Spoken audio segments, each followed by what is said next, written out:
365 Sports, powered by Sikkim365.com. On return by Caleb Downs, and he finds the seam. He makes the punter look silly. Caleb Downs, show him what you got. Touchdown, Bama. 365 Sports is presented by IdealMRI.com. High-quality MRIs for $497 or less. IdealMRI.com. Your health is important, so is your budget. 2nd and 10. Here's Howard stepping up in the pocket. Now flush to the right. Back of the end zone. Caught for a touchdown. Ben Sinnott, the fullback. 365 Sports is also brought to you by Texas Farm Bureau Insurance, protecting Texans since 1952. Rourke feels the heat, floats it, jump ball, reeled in for a touchdown. Will Kazmarek with a sensational high point touchdown grab. Have you subscribed to our YouTube channel? Search 365 Sports on YouTube. Brought to you by TFNB, your bank for life. They flip it on the end around to Bolden. Bolden gets to the edge. Touchdown, Oregon State. 365 Sports is turbocharged by Unite Private Networks. Find out more at uniteprivatenetworks.com. Cam Ward, 127 yards passing so far tonight. Climbs the pocket, now looks to run. Ward for the end zone, he's in. Touchdown, Washington State, 11 yards, and Cam Ward is second rushing score. Now here's David Smoak, Paul Catalina, and Craig Smoak.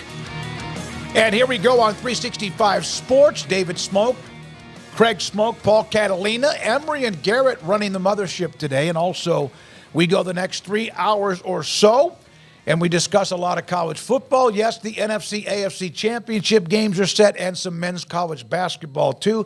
Baylor offensive coordinator Jake Spavital will join us today. Pete Nakos on the transfer portal today. Dan Hope on Ohio State having a hell of a weekend as well. And Evan Miyakawa on men's basketball, the rankings, the analytics, the data, and also so much more. Let's get straight to not breaking news, but at least Max Olson over the weekend making this comment that the Big 12, now those are the opponents. You already knew all that. You knew that that's who Arizona was going to play. That's who Cincinnati or Baylor or Houston, who they were going to play. But Max also throwing this nugget in during his tweet that they're going to release the schedule according to what The Athletic has learned on January 30th, which is 1 week from tomorrow.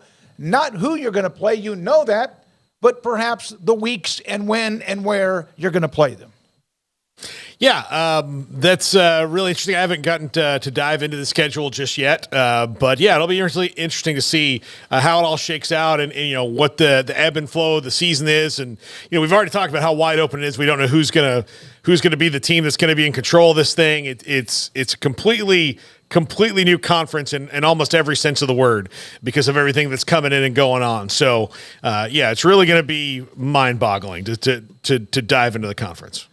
Yeah, like you said, we already know who everybody's playing, so that's something we've been able to dive into already and kind of get a feel for who you're missing out on and who you're going to be meeting for maybe the very first time or the first time in a long time. And I look forward to being able to see what dates there are so that people can start planning their trips and know what games you have that are home back-to-backs or road games back-to-back. And, you know, do you play 2 out of the first 5 weeks at home or on the road, and all those kinds of ins and outs of the schedule that can give you a better feel for kind of how the road's going to be paved. That's going to be nice to see and get a hold of. And the thing about having these large conferences, though, is you can't just really roll through them and just kind of, hey, there's 10 or 12. I mean, with 16 teams, you got to really like spend time and a lot of time on each individual team, and you almost break it up into like a couple of different segments because there's so many teams to wrap your head around. But that'll be fun. 4 new schools as well coming in, so there's going to be a lot of new that is in addition to what we already knew as far as who you were going to be playing. So, yeah, whether you're in Tempe and then you follow that up with Provo and then you're back home against Oklahoma State for home, like whatever that is going to be fun to see and unpack. And then, everybody will, I guess, go to their corners and do their studying and then, emerge with what they feel like is going to be the power rankings for the conference coming out of what those schedules look like. So that'll be fun to get to that next chapter ahead of next season. So Arizona's been trying to piece back their roster. They're losing some in the portal. Of course, in this day and age, when a coach leaves, that's going to happen. But they had a pretty damn good weekend. Not flawless, but Noah Fafita and McMillan, two of their best players on the roster, announced during a basketball game, along with a lot of players who were there that walked onto the court, that they're coming back. And so a huge possibility of gaining what was almost, a tourniquet because of players that were leaving. But they had a heck of a weekend with those two coming back. Dwayne Aquina, we'll get to them. Dwayne Aquina, who they brought in as a coach, is now going to be the defensive coordinator, according to Jason Scheer. No, don't do the other one yet. But how much, just imagine if you're Brennan, what you needed with Fafita and McMillan to stop the bleeding for Arizona's football roster. Yeah, this is going to help Brent Brennan a lot, be able to tell people, okay, let's see what can happen, you going in here and all of that. So, I absolutely think that, this was the biggest key to their whole rebuild, I guess, is that you had something to build around and where Brent Brennan wouldn't have to start completely from scratch. Because if you lose Fafita and McMillan, you really are basically starting from scratch on that roster. And you're already going to lose guys to the portal when you have a coaching change anyway. But this enables them to hit the ground running. They had NIL step up and keep these guys. And I don't think Noah Fafita, particularly, at least from what you heard, really wanted to leave anyway. So, I think that it's a huge just win for the Wildcats. These were their two best players, and these are the two guys that I highlighted every time we talked about Arizona, and that most people would highlight talking about Arizona, and rightfully so. They were their best players, biggest standouts and stars. Now, they had a lot of really good players on defense, and some of them have already gotten offers and are transferring elsewhere, and not to demean those guys at all, but I think when you thought about Arizona football this year, and why they were where they were, these two were right at the top of the list. So, yeah, Fafita's a fantastic young quarterback. He's going to be one of the best quarterbacks on paper in the Big 12 next season, and I can only imagine how many phone calls and text messages both of these guys got. The surprising thing is that Washington wasn't the favorite for these guys, that it was apparently Alabama, I guess, was the big threat, and it wasn't even Washington sitting there as the big opportunities knocking at their door. I mean, Washington wanted them. Jed Fish wanted to bring his guys, but they didn't even have Washington at the top of their list of where they might have gone had they decided to go elsewhere. So I just found that very interesting. I think a lot of people did over the weekend, that you would have assumed Washington would be the one banging down their door and be the lead favorite, but that didn't seem to be the case. And so a loss for Jed Fish there, or maybe not a loss, but a tandem that you would have liked to, I imagine, brought to Seattle with you that you don't get to bring with you. But he'll bring plenty of other players and coaches and whatnot. But that's a huge win for Arizona, no matter who was coming and trying to get both of those guys. To have them as the focal points of this new era with your new head coach and this new jump into a new conference, I think is crucial, and it prevents what would be five-alarm panic in Tucson had both of these guys decided to leave, or even one of them. That would have caused far more worry about the future, but I think having these guys as centerpieces and being such great players is absolutely huge for Arizona. Now, there was a note by Aaron Torres. We've had Aaron on this show. He covers college football. This is a note that he put up. So Jed Fish gave up a Big 12 favorite roster, inherits a depleted Washington headed to the Big 10, and in a year his alma mater, Florida, will open up. Every man should be able to make the decision he wants, but I truly believe this is one he will regret. Arizona All-American again, Fafita, McMillan, also both returning, as we mentioned in the previous tweet. But he's going to get some, and Washington's gaining momentum too. But they've lost a ton. They've hemorrhaged. And so there we are with that with Aaron Torres about what Jed Fish will do in Washington. Or maybe regret. I doubt he regrets it because he's getting paid a bunch of money, but did have a really loaded roster coming back at Arizona. Now, Jake Fisher is going to join us tomorrow. He's a former player. We had him on during the time when Arizona was contemplating joining the Big 12. Had a lot of former players from Colorado, et cetera, and Arizona State and Utah. Want to tell all of our Arizona football athletes we're proud as hell. Staying with the university when a coach bails is tough. Former players appreciate everything you've done for our university. We will always remember your sacrifice and commitment.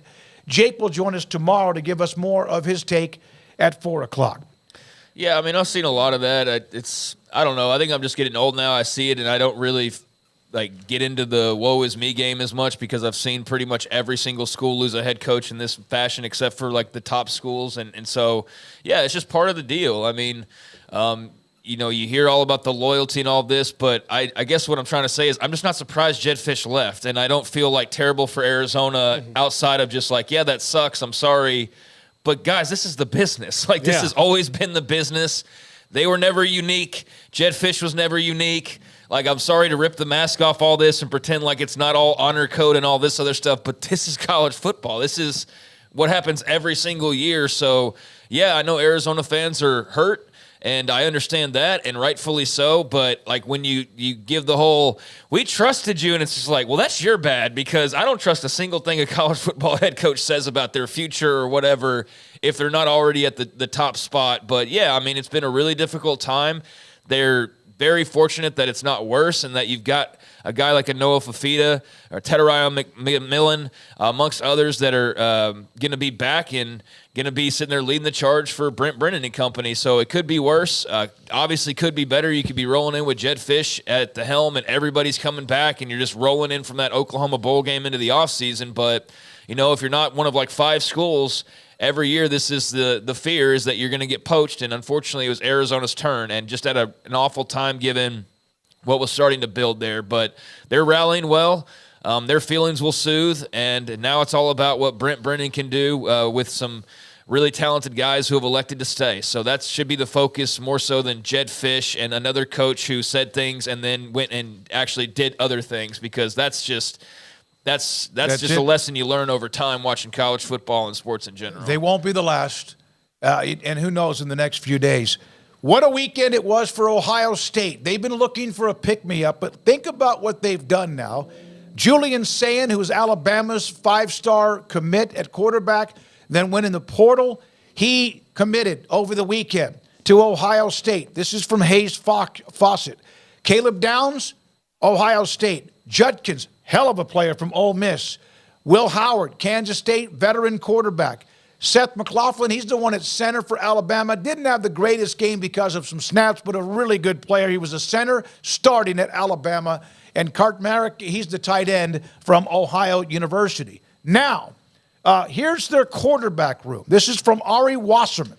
Ohio State, when McCord left, and you look around, they're trying to get, who are they going to get? Okay, Howard eventually does what he does and says, I'm going to be a Buckeye. Sayin, Will Howard, Devin Brown, Keinholz, and also a couple of 5-star freshmen at Air Noland and Sayin. Their quarterback room is just fine. The question is going to be by the end of spring, maybe which one of those guys looks elsewhere if they possibly do because of just the fact it's deep as hell. Well, look, I can tell you 2 of those guys are probably leaving after spring, or one will leave after spring and then one will leave in the fall, after the fall, when that kind of 2 rounds of the practice and the season go through.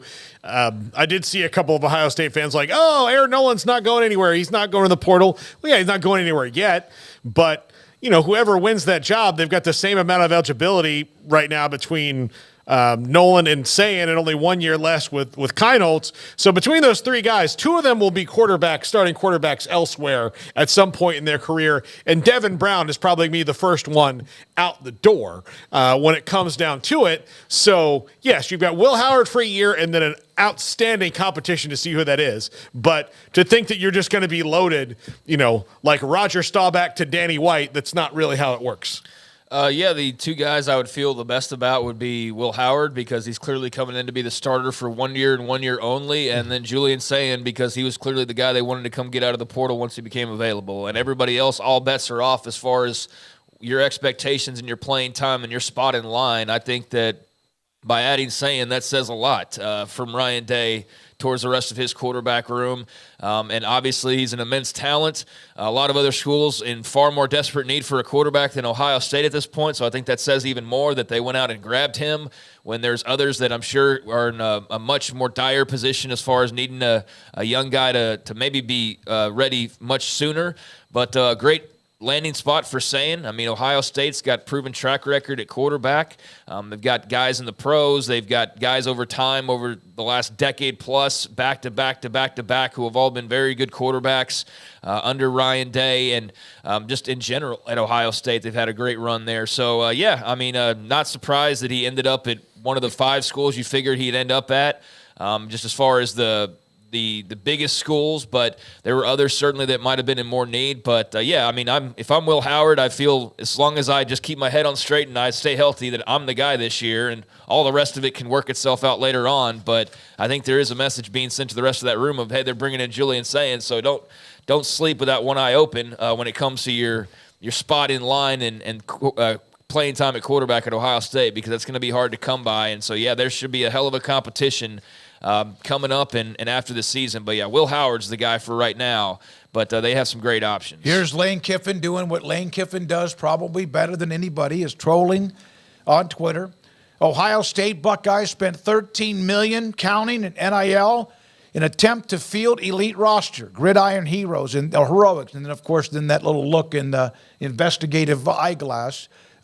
Whatever it is, and I don't believe it's $13 million. I don't even know if it's $5 million. I get that it is.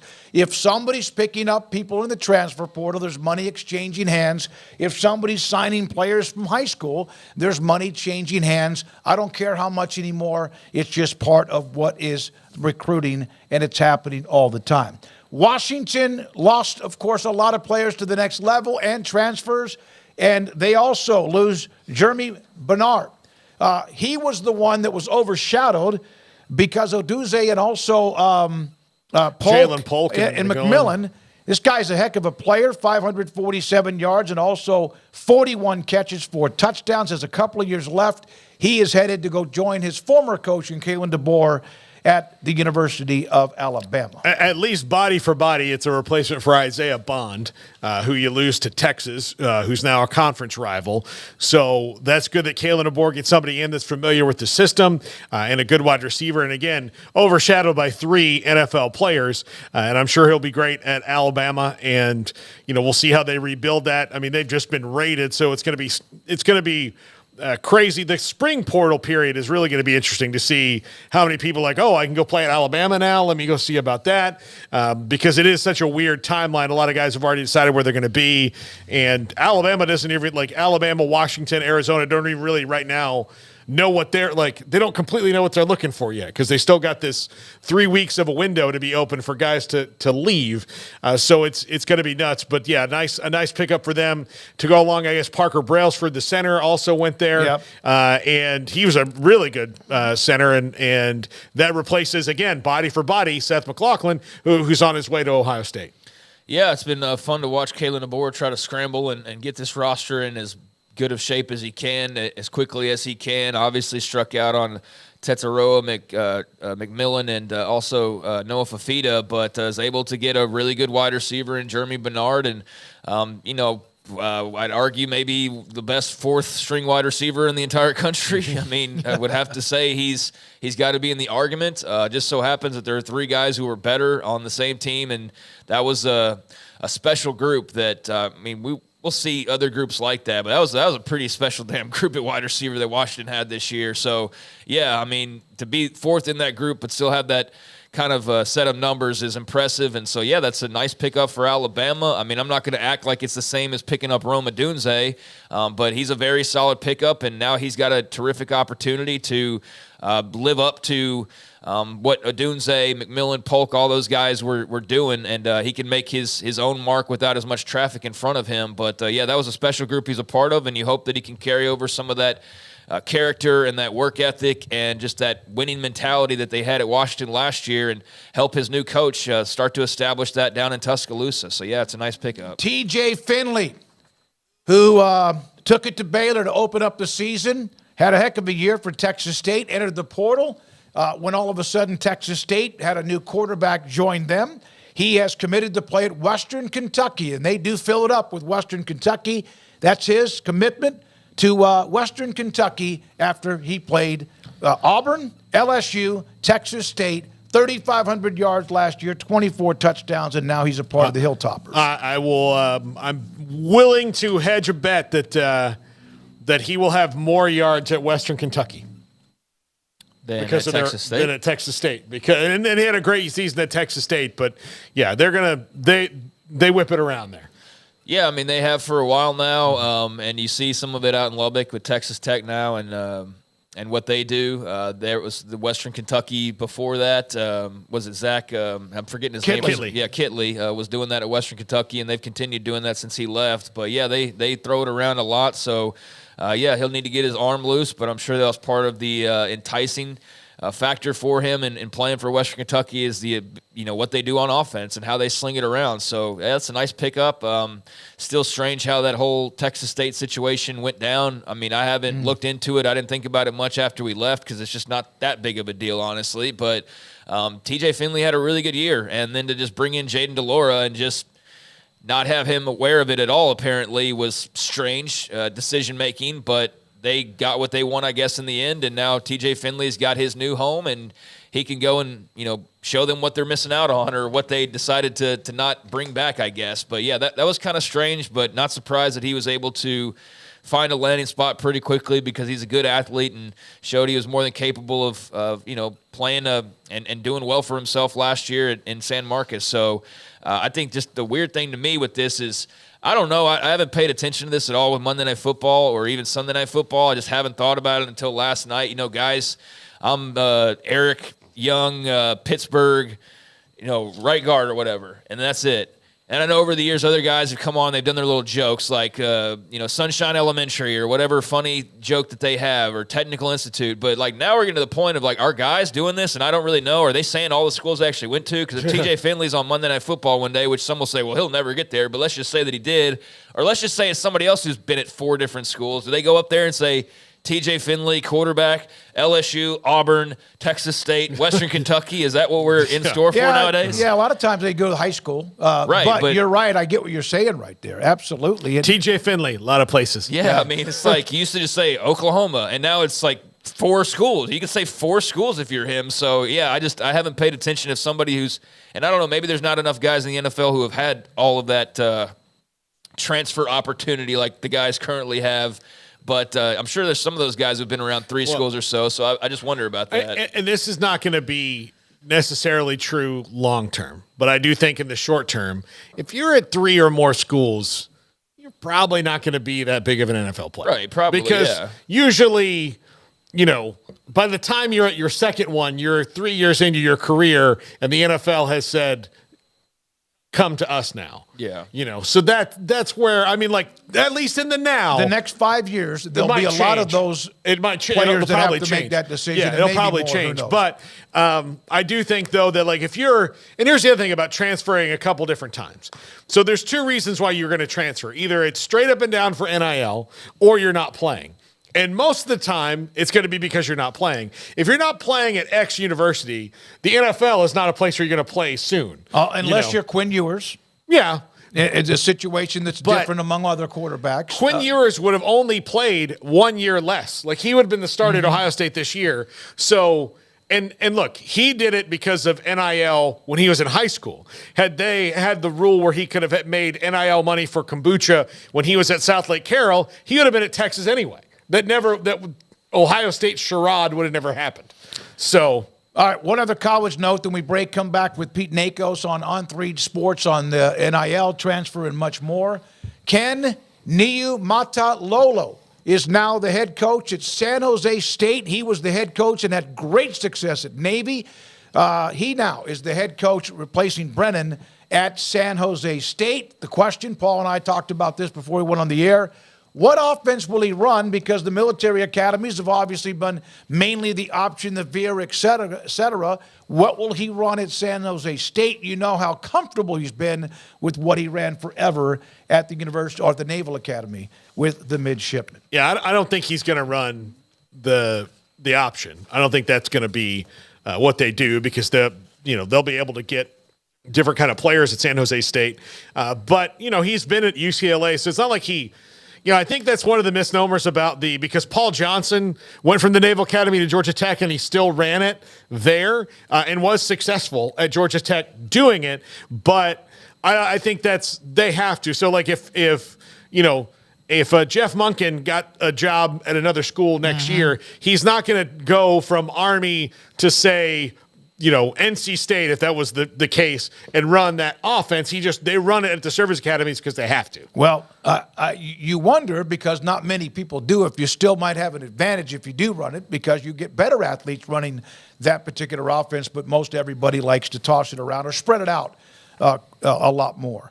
Now, when we come back, we'll hear from Pete Nakos at 4 o'clock.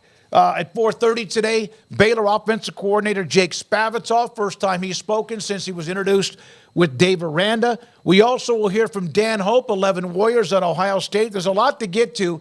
We will do the NFL playoffs quite a bit. In fact, probably a little bit later on this hour, early on in the 4 o'clock hour. And then there's also a couple of those pre-Heisman Trophy odds out. We'll get to that later in the show. College basketball later in the show. Patrick Mahomes. There's the one tweet, Garrett, if you don't mind. There's 6 years at Kansas City. 6 years as a starter with the Kansas City Chiefs. And he's been to 6 straight AFC championship games. That's from former Baylor Bear, in fact, Trey Wingo, who's a part of ESPN, now does his own thing. 6 in a row. Yeah. 6 years. Yeah, I didn't know when I was watching him at White House High School that he was going to turn into maybe the greatest quarterback of all time when all is said and done. I mean, he's certainly on his way there trajectory-wise right now. Long way to go. A lot more rings that he needs to win.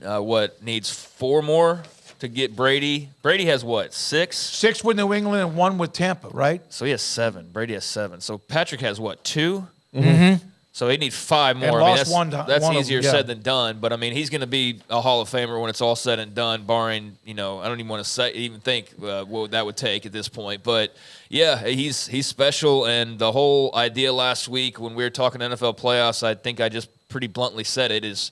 I don't know why you're sitting there talking about playoffs and this hot team and that hot team and the Chiefs are sitting right there. Like I don't care how many passes their receivers dropped earlier in the year or what you think about Travis Kelce and his dating life, or they're still the freaking Kansas City Chiefs and they got Patrick Mahomes. So surprise, surprise that they're in the AFC Championship game. I don't know how you even pretend like they're not in the room when they're in the room. Not surprised where they are once again. And forget about whether he has to play a playoff game on the road. And Jason Kelce is every man based on yesterday's performance at that game in Buffalo as a fan. When we come back, Pete Nakos, this is 365 Sports. Dr. Rob Maxey, IdealMRI.com, sent me this note. This was a review on their website. He printed it up for me, sent it to me. The ladies, this is from a customer. The ladies working at Ideal MRI went above and beyond for me. I hadn't heard from my doctor. They called them for me to get everything set up. And the best part, I was able to go the same day that I called and talked to Ideal MRI. The tech was very sweet, made sure I was comfortable, and talked me through it. I've told you that from my experience, too. You can't beat the price either. My insurance isn't in the network with them, and they were still cheaper than other places who took my insurance. I got $2,200 MRI for only $450 at Ideal MRI.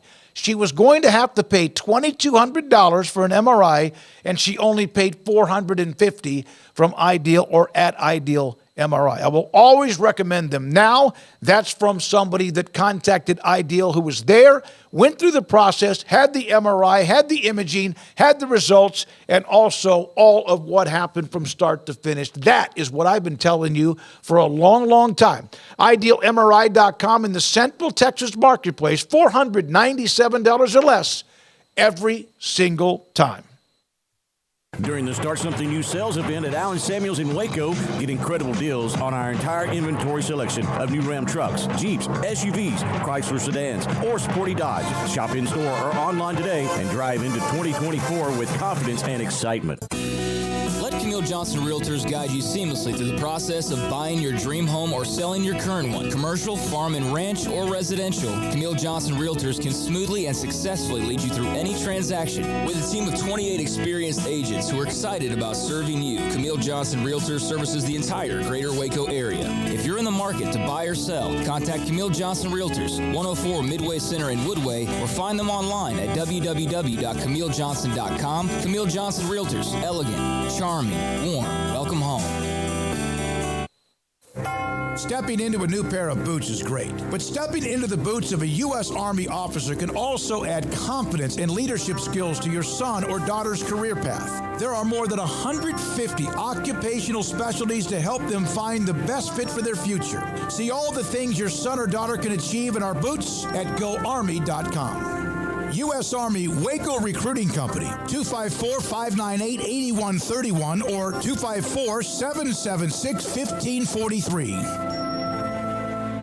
Our good friend Brad Boozer, Boozer's Jewelers here at 365 Sports. Now, Brad, people who watch and listen to our show know I'm a double-time customer for you, engagement ring and wedding band, and you guys do that great, but that's not all you do at Boozer's Jewelers. Absolutely. And I always like to say, it's a new year. It's a great way to start the year out. Go through your old jewelry. Go through your wife's jewelry box. Go through anything you're maybe not wearing, something that's broken, something that you're not using. We do a massive amount of custom work. We can take your old jewelry, old diamonds, old watches, and we can convert it into something special for you and make a one-of-a-kind piece of jewelry. And if that's not something you're interested in, a great thing is we can turn that into cash. So we buy gold, we buy diamonds, we'll buy Rolex watches, any kind of heirloom jewelry, anything that's maybe passed down to you. Boozer's Jewelers, where do they find you, Brad? We're at 1025 North Valley Mills Drive, right on the corner of Lake Air Drive and Valley Mills with the big clock on the corner. Let Camille Johnson Realtors guide you seamlessly through the process of buying your dream home or selling your current one. Commercial, farm and ranch, or residential, Camille Johnson Realtors can smoothly and successfully lead you through any transaction. With a team of 28 experienced agents who are excited about serving you, Camille Johnson Realtors services the entire greater Waco area. If you're in the market to buy or sell, contact Camille Johnson Realtors, 104 Midway Center in Woodway, or find them online at www.camillejohnson.com. Camille Johnson Realtors, elegant, charming, warm. Welcome home. Riverbend Liquor and Wine now has 2 locations to serve you. The original on Lakeshore Drive at North 19th Street and the brand new spot in downtown Waco at 600 Franklin Avenue. If you're looking for the best in craft beers or local Texas bourbons, then the original is the place to be. And for the latest trends and online phenomenons, head downtown to the Franklin location. Either way, you're going to get the same great variety, customer service, and speedy experience. Check out both locations on their Facebook and Instagram pages, Riverbend Liquor and Wine, Lakeshore Drive at North 19th Street, and now downtown on Franklin Avenue.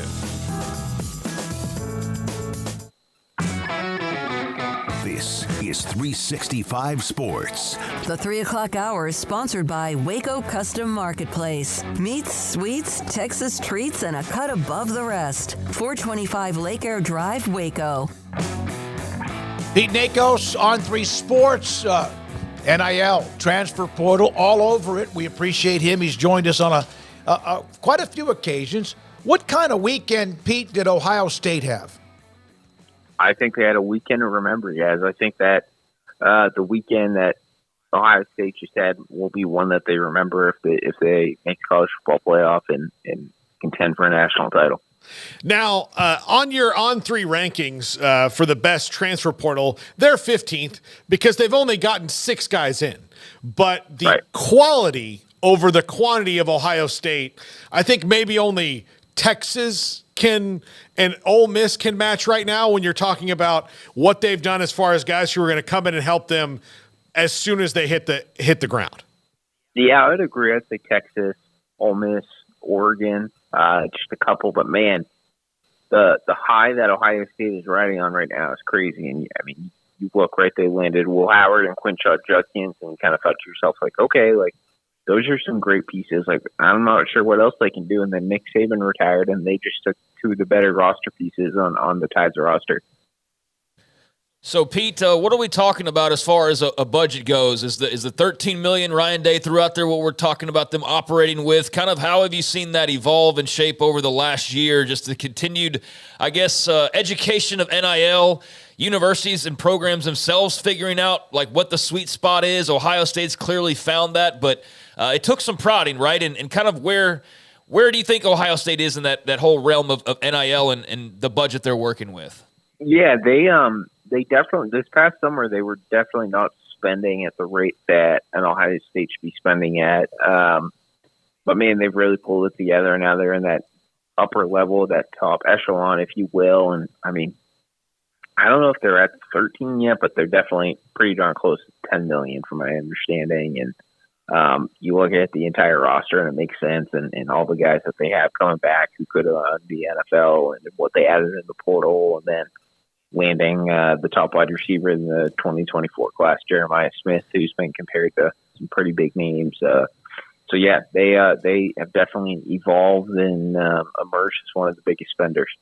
Alabama's obviously had a lot of players leave. They're starting to get some of those back, some of the guys starting to reunite with DeBoer. Have they been hurt the most by the portal, or is it somebody else? I'm going to have to say Alabama's probably been hurt the most, right? I know Arizona and Washington have had some guys leave, but, man, the Alabama roster is going to look a lot different this fall, and we'll see how it all comes together. And I guess we have the next 6 months to talk about it and try to figure out how that roster is going to be. And, I mean, if they win games and they look good, then no one's going to care. But if they don't look good and stuff, I think a lot of fingers will be pointed to the impact that Nick Saban's retirement has. Julian Sayin goes to Ohio State. He's going to, have a competition there with Lincoln Kienholz and, of course, Aaron Noland. Where do the other quarterbacks stand with Julian Sayin going there? I know right now they say, they're there for the competition, but the fact that Ohio State went out and got him has to send a message through the quarterback room to anybody that's not Will Howard, doesn't it? Yeah, I think it sends a message that, hey, like, we want the best talent in the country in this room, and we're going to roll Will Howard this year, but obviously 2025, we want to have the most competitive quarterback competition in the country for the starting job. And yeah, I mean, Aaron Noland's great, but Julian Sayin is obviously the top quarterback prospect in the country for a reason. He's an Elite 11 MVP. He throws a great ball, quick release, and him and Aaron Noland are going to duke it out now for the 2025 job. Pete, when it comes to Alabama, how much of a seismic shift do you sense when it comes to recruiting nationally and just the type of dominoes that could fall now based on the fact that there's not this sure thing and Nick Saban down there? I mean, DeBoer and company are still going to do well, but what kind of an uphill battle do you see them fighting? What does DeBoer have to embrace to ensure they don't, fall off the cliff when it comes to competing with the Ohio States, the Michigans of the world in recruiting? Yeah, I don't know if I have like the end all answer, but what I will say is, right, like, having Nick Saban at Alabama has won a lot of recruiting battles the last 17 years, and especially for those 5-star kids. You look at someone like Caleb Downs or Julian Sayin, like we were just talking about, like both of those guys went to Alabama because they want to play for Saban. They want to play for the GOAT. And that's what made Alabama so great, guys. So, like, yeah, Kalen DeBoer, like, maybe his recruiting footprint will change or whatnot, but he's going to have to recruit the same talent, and they're not going to accept not getting 5-star talent. Obviously, he walks into a super tough situation, but the expectations are not going to change. Everyone's going to expect a national title in Tuscaloosa. Was there a discount because he was at Alabama? Was there an NIL discount or that particular? 1,000%. Okay. That's 1,000%. I don't have every specific, but I can guarantee you guys that, yes, having Nick Saban as the head coach won a lot of recruiting battles, especially a couple where NIL may have been a big part of it. So, in other words, players would take less to go play at Alabama because they would play for Saban. Yes, and the pitch would be, hey, you might not get the most money up front at the moment, but you're going to go play for the best coach in the country. You're going to go play for the best program in the country. And when it all matters, at the end of the day, you're going to be a first-round draft pick, and then you'll get your money then. Who do you think has done the best job of filling the power vacuum, so to speak, or is it spread around? In terms of like scooping up the most talent? Yeah. I think it's Ohio State and Georgia, and then maybe a Texas. But man, I think Texas has done a great job. I think Ohio State's done a great job. Georgia's had so much talent. I guess it's interesting to see now who that like number 4 team is, because I don't see Alabama really being in that mix again next season. So who emerges as like the 4th best team in the country? Is it an Oregon? Is it an Oklahoma? USC definitely needs to rebuild more than I think we all thought Lincoln Riley would at entering year 3. I know Michigan just won the national title, but they've lost a lot of guys in the NFL draft and what happens with Jim Harbaugh. Pete, you mentioned the discount. Go play for Alabama, get the money later on, and you're also playing for the GOAT. How much of the timing of Saban retiring and Sarkisian recently had been on staff and recruited some of those players, not all, but some of them, how much of that do you think that also helped Texas? Yeah, I mean, huge help to Texas, right? And not even the Steve Sarkisian connection, right? Pete Golding. Yep. Oh, I'm sorry, that's Ole Miss. But I think that's played a role too, guys. I think Pete Golding and Steve Sarkisian both having familiarity with that roster has really set Ole Miss and Texas up for success. And yeah, Steve Sarkisian knows a lot of the offensive guys, and you look at like Ole Miss landed Trey Amos, the defensive back from Alabama. Like that doesn't happen without Pete Golding. So yeah, both those programs are really set up to succeed and to really tap into the Alabama pipeline that is the transfer portal right now. So Ole Miss has hit the pedal to the floor in trying to win their first SEC title ever. You know, Walter Nolan, Princely, Umenlian from Florida, tons of guys in the portal. Have they done enough, or is it maybe a little bit of fool's gold? No, I don't think it's fool's gold. I think they've done quite a bit. They're hosting like 2 or 3 offensive linemen this week, and I think landing a couple of those guys could really make a difference, right? They got Juice Wells. They got Jackson Dart at quarterback. They got a couple other guys coming back at wide receiver. They have all the pieces they need. They got Logan Diggs from LSU, the running back. So, yeah, need to beef up the offensive line a little bit more. I think that defense is going to be legit, guys, and I think they will be until I'm proven wrong. But, yeah, I mean, the secondary has a lot of talent. And what Walter Nolan can bring to a defensive line should not be undervalued. Pete, I'm going to ask you this, and I appreciate your time. We do as a station and also a podcast. How many people have texted you since you came on with us that there's some news about a transfer? I may have gotten one. It's been a little quiet today, but just when you think it's getting quiet, some school will unload like 4 guys into the portal. There you go. That's why you're there. Thanks for your time, Pete. We appreciate it as always. You bet. Thanks so much, guys. Have a great day. Pete Nakos, on3sports.com. And again, kind of some of the background. And by the way, so let's just forget the term transfer portal. You could talk about recruiting. Ohio State, Georgia, Alabama, Texas, Oregon, right? Whether it's high school recruiting and or the transfer portal, but the transfer portal allows you to fill some weaknesses and or, like one of you mentioned, vacuums from those who have headed either elsewhere or to the next level to play or have a chance to play in the NFL. Yeah, I think that's going to be the interesting thing is who can navigate that talent, you know, each year more and more. And I think because Saban was the GOAT, like you heard Pete say, it's gonna come in waves. You know, you'll have somebody who gets those guys that are X factors, but we'll see a little bit more rotation in who's getting those players where, like, it might be a 3 or 4 year run for Georgia. And then it might be right now a 3 or 4 year run for Texas or, you know, and Ohio State and who does that, because I do think it'll move around a little bit more as opposed to, again, when you just called in and like, hey, I'm Nick Saban, would you like to come here? And be like, oh, well, I'm sorry to Ryan Day and Kirby Smart and everybody else, but I'm going to go play for Saban. So that's over, but that'll move around because their second choice after Saban now becomes their first choice. So do you really want to play at Alabama? Or are you a Saban player? And those things are going to change. Yeah, I mean it's going to be a whole new world for Alabama. I don't think much changes other than your odds improve for about 4 of those schools. Texas, Ohio. I mean, it's kind of getting boring, honestly, guys. Yeah. It's the same schools over and over again with everything, but it's also the biggest brands, and so I get it. But name a category that's not a bad thing. Who's probably the likeliest to benefit? I know the top 5, and I kind of know the top 10, and maybe we can have conversations about 10 through 15. But yeah, all those same schools, they are standing to benefit.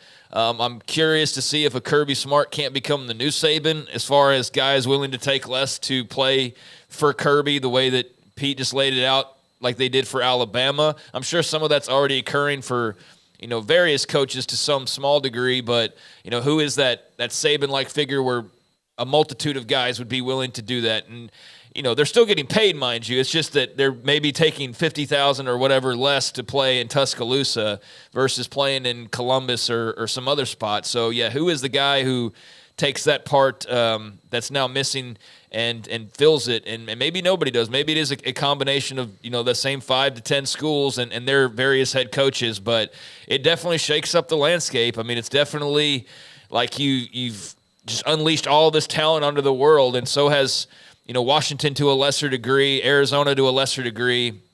But it's been, interesting to watch. And this whole process is just going to be really fascinating because everything for the next year is going to be without Saban for the very first time. So their first recruiting class without Saban, their first, transfer portal without Saban, their first spring without Saban, their first everything without him. And so how that's all handled and managed and unpacked is going to be really interesting stuff over the course of the next year and I'm sure beyond as well. Yeah, it's not going to change as far as the group of teams that are usually just switching places.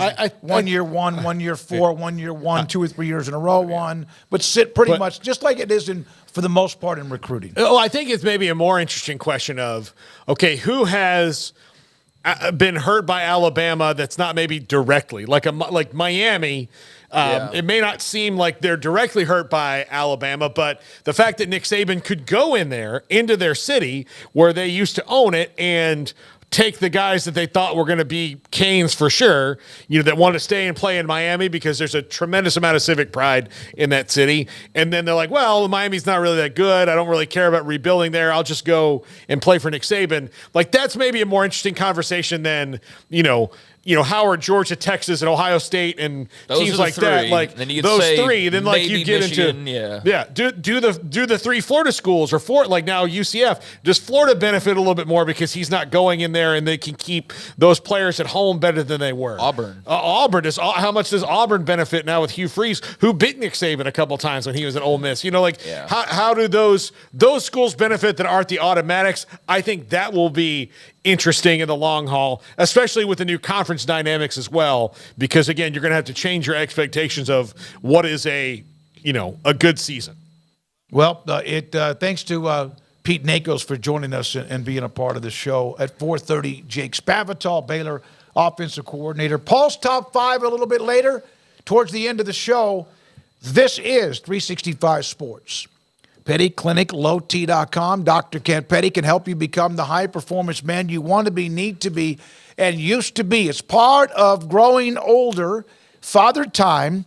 Your body can change based on just that's part of your body composition. And Dr. Petty can help you find out if testosterone is the reason that you don't sleep as well. Is testosterone, the lack of testosterone or a lower level of it, the reason that you don't have the same energy focus? Are you a little bit more lethargic?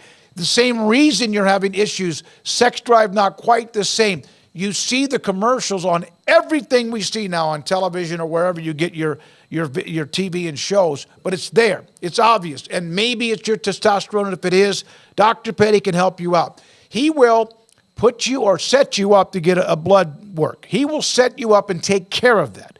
You contact his office at pettycliniclowt.com. They set you up. You give your blood. They get the results. And then if your testosterone level is lower than it should be or really low, he gives you an option to be a part of a program that increases your testosterone level so you can become the high-performance man you want to be, need to be, used to be at pettycliniclowt.com.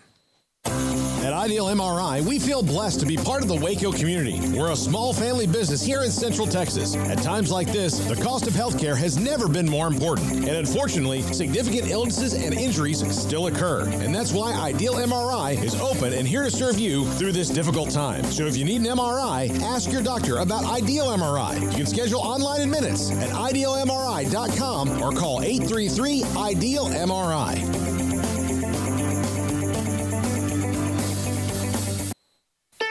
Don Humidor, your home with a 48-foot walk-in humidor with the elite cigar brands from around the world, including the #1 cigar of the year, Aging Room Cuatro Nicaragua. Plus, they have the great brands like Macanudo and Artur Fuente, Rocky Patel, Aston, and so much more. CBD, great for sore muscles, aches and pains, sleep, Vita Dreams, and anxiety, mild depression, general health and wellness. Their staff very knowledgeable on the subject. If anyone is curious about CBD, ask Carol and Ashley. Don Humidor in the Townwest Shopping Center off Valley Mills in Waco.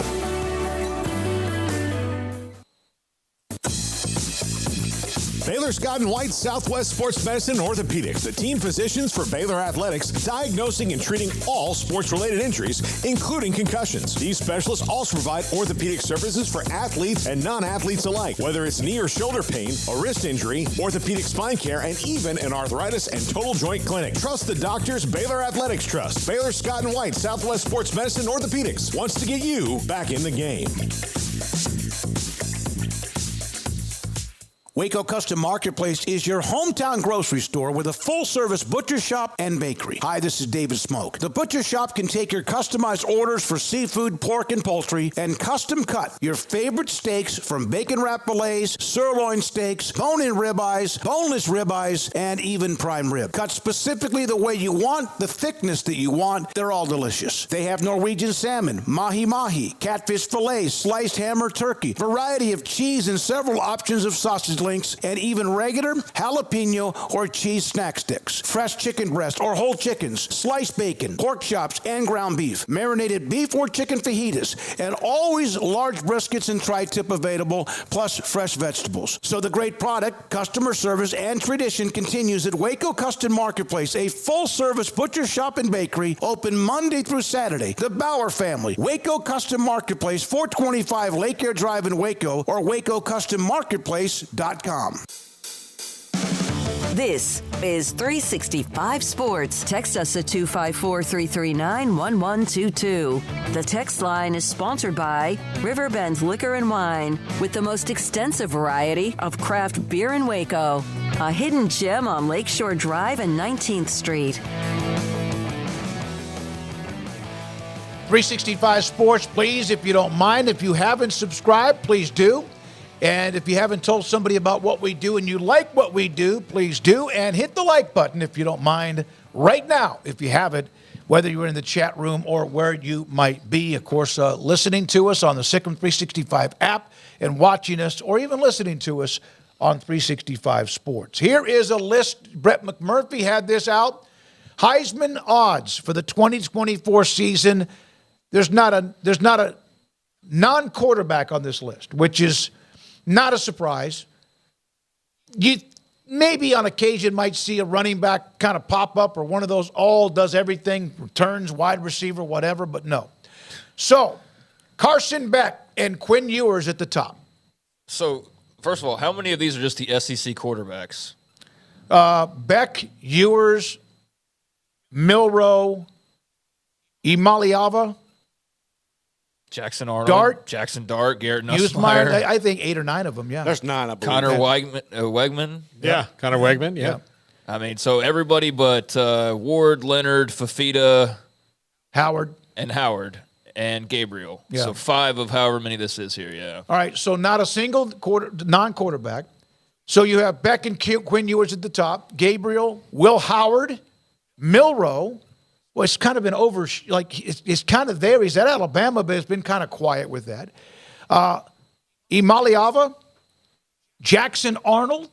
I think that's way too high for him. I know quarterbacks at OU have had a lot of success, kind of hit and miss with what I saw when he got his start, but a very good talent. They also had the success with a different head coach. That's exactly right. Jackson Dart, hell of a year with Ole Miss. Nussmeier, Fafita, Riley Leonard. He's now at Notre Dame, so that's even, with all due respect to Duke, even more of a shine on his helmet, literally. Cam Ward and Connor Wegman. Yeah, I mean. You know who's not on that list? One of the best impressive bowl games was Miller Moss. USC, Lincoln Riley, but he may not even start next year. No, he's going to start. I mean, he had that one great game, and but I would have personally. I know this is Vegas, but I would have Cam Ward higher than Garrett Nussmeier personally, just because of his skill set. And look, Garrett Nussmeier. We'll see. I mean, it's fine. He's going to have a new offensive coordinator. They're going to have new wide receivers. Going to have a lot of things at LSU. So I guess he's there because of LSU. Connor Wegman on the list is kind of surprising to me at all. Yeah, with all due respect, he's hardly played. They're gonna have a new head coach, a new offensive coordinator, all new everything. And look, if he winds up even getting into the list of being a 20-1 Heisman favorite when the season is, then it means things are going well for A&M. If he's even there, like just at that spot when it's say week 9. When was the last time A&M had a quarterback at that spot? I mean, Johnny Football. I mean, the guy who won it. Possibility, yeah. I guess so. I mean, if he's there, then that's fine. But yeah, I really think that you're going to see it focused more on the top of this list, obviously. And there's going to be a running back or a wide receiver, somebody that we're not thinking about that's going to have a big season and find their way into the convo. Why is Garrett Nussmeier above Riley Leonard, Cam Ward, Noah Fafita? I mean, what the? That's just I don't know what that is. That's SEC bias or I think LSU? It's just because Jaden Daniels won it last year. That's all it is, dude. Jaden Daniels bias, but I mean he's done nothing to indicate that he's better than the 4 guys. I mean 3 of the 4 guys listed below him. So that one just kind of jumps out to me. I don't really understand that, but I do in that. It's exactly what it is. It's just riding the coattails of Jaden Daniels and assuming that he can sit there and put up those same numbers. So to that extent, I understand it, but that's a little puzzling on the surface. And I get with the Fafita, he's going to get knocked a little bit because his coach isn't there anymore. So that's understandable. But, that's still kind of weird. Jackson Arnold, I mean, we've heard, and we've seen a little bit of his skill set, but he's getting a whole heck of a lot of respect, man. I mean, and I'm an Oklahoma fan, but, like, he's being talked about as though it's kind of like with Quinn Ewers before Ewers even played. If you're like, this guy's going to play for, like, a year in Austin, and then he's off to the NFL. I get the same vibes with Arnold. Sometimes it's just like, let's let him play a little bit before we start, putting the crown on his head. But very excited to see what he can do and actually being the guy, and it's him, and it's no more speculation. So, but that's still to have him borderline top 5 in the Heisman vote when Lincoln Riley doesn't coach there anymore is just kind of strange to me. How many of those quarterbacks, and I don't know, I'm just glad, how many of those quarterbacks have transferred already? Well, Quinn Ewers has. Dylan Gabriel's done it twice. Will Howard has. Jackson Dart has. Riley Leonard has. Cam Ward has. Ward's done it twice. So half that list, right? Yeah. Maybe even more than half that list. Hey, Garrett, did you get the tweet for the ACC? Have that ready, okay? Yeah, so, I mean, Ewers, though, coming back, that's what the expectation should be, is that he's going to be a Heisman Trophy candidate. I mean, he was already being talked about as far as NFL prospects go before he even played it down in Austin. Now we've seen him for a couple years, and we've seen a lot of good. We've seen some needs improvement, but I mean, this is his year. I mean, this is the year of Quinn Ewers, guys, coming up. So very excited to see what he does and all the weapons around him that they're supplying him with, and the SEC schedule. It'll be really fun to watch how all that unpacks. Dylan Gabriel, not surprised to see him there. Will Howard, I mean, that's going to be really interesting in Columbus too. So yeah, this is. The transfers make it exciting. It also, I can see where it's frustrating as well when you see half that list are guys that have moved around, but it does spice things up a bit to see, Dylan Gabriel now in Eugene compared to being in Norman the last couple of years and various other examples of that throughout this list. So I think it's honestly for an early Heisman list that comes out a month after the award was last given. I mean, I don't expect it to be an exact science, but just basically posting the top quarterbacks from the top teams next year is not like the most thorough pre-examination of next season. I would take that Fafita, Leonard, Ward thing and then move it up ahead of all the guys, Amaliava, Arnold and Nussmeier all just played the bowl game, right? I would just move those guys. That's what I would do. Like 3 or 4, move them up 3 or 4. And move those 3 up and move those down just because we've only seen those 3 dudes. We've only seen them play the bowl game. That's it. How is Avery Johnson not on here, but Will Howard is when he had to transfer? Good point. You're not allowed to make sense. You know what? I don't even know if I haven't even really been on the chat room much just to make sure that everyone's behaving. Bracket Cat is going to love you for the rest of your life. It's seriously, though. It's a great point. Yeah. Avery Johnson forced Will Howard to leave and is back, and K-State, will be solid. And he's going to run the ball like crazy, so he's going to have numbers individually that are going to be up there. So, that's an excellent point, Garrett. Bracket Cat, let me see. I don't think he's said anything. Fafita versus Johnson is going to be a hell of a showdown in Manhattan in September. Could be a college game day game. And that'll be a great game. Jackson Arnold couldn't lick Avery Johnson's shoes. Well, we'll see. But I mean, that's a fact. You know what though? He should not be above Avery Johnson. Yeah. I mean that's what I was saying with him earlier. And again, I'm an Oklahoma guy, so I get the love. I'm excited to see what Jackson Arnold does. I am tapping the brakes a little bit just because I think the kind of pre-hype has gotten a little bit ridiculous, because I'm judging it by Oklahoma quarterbacks here recently. What have a lot of them done? They won the Heisman Trophy. So I'm just not going to be like, Jackson Arnold's just next in line.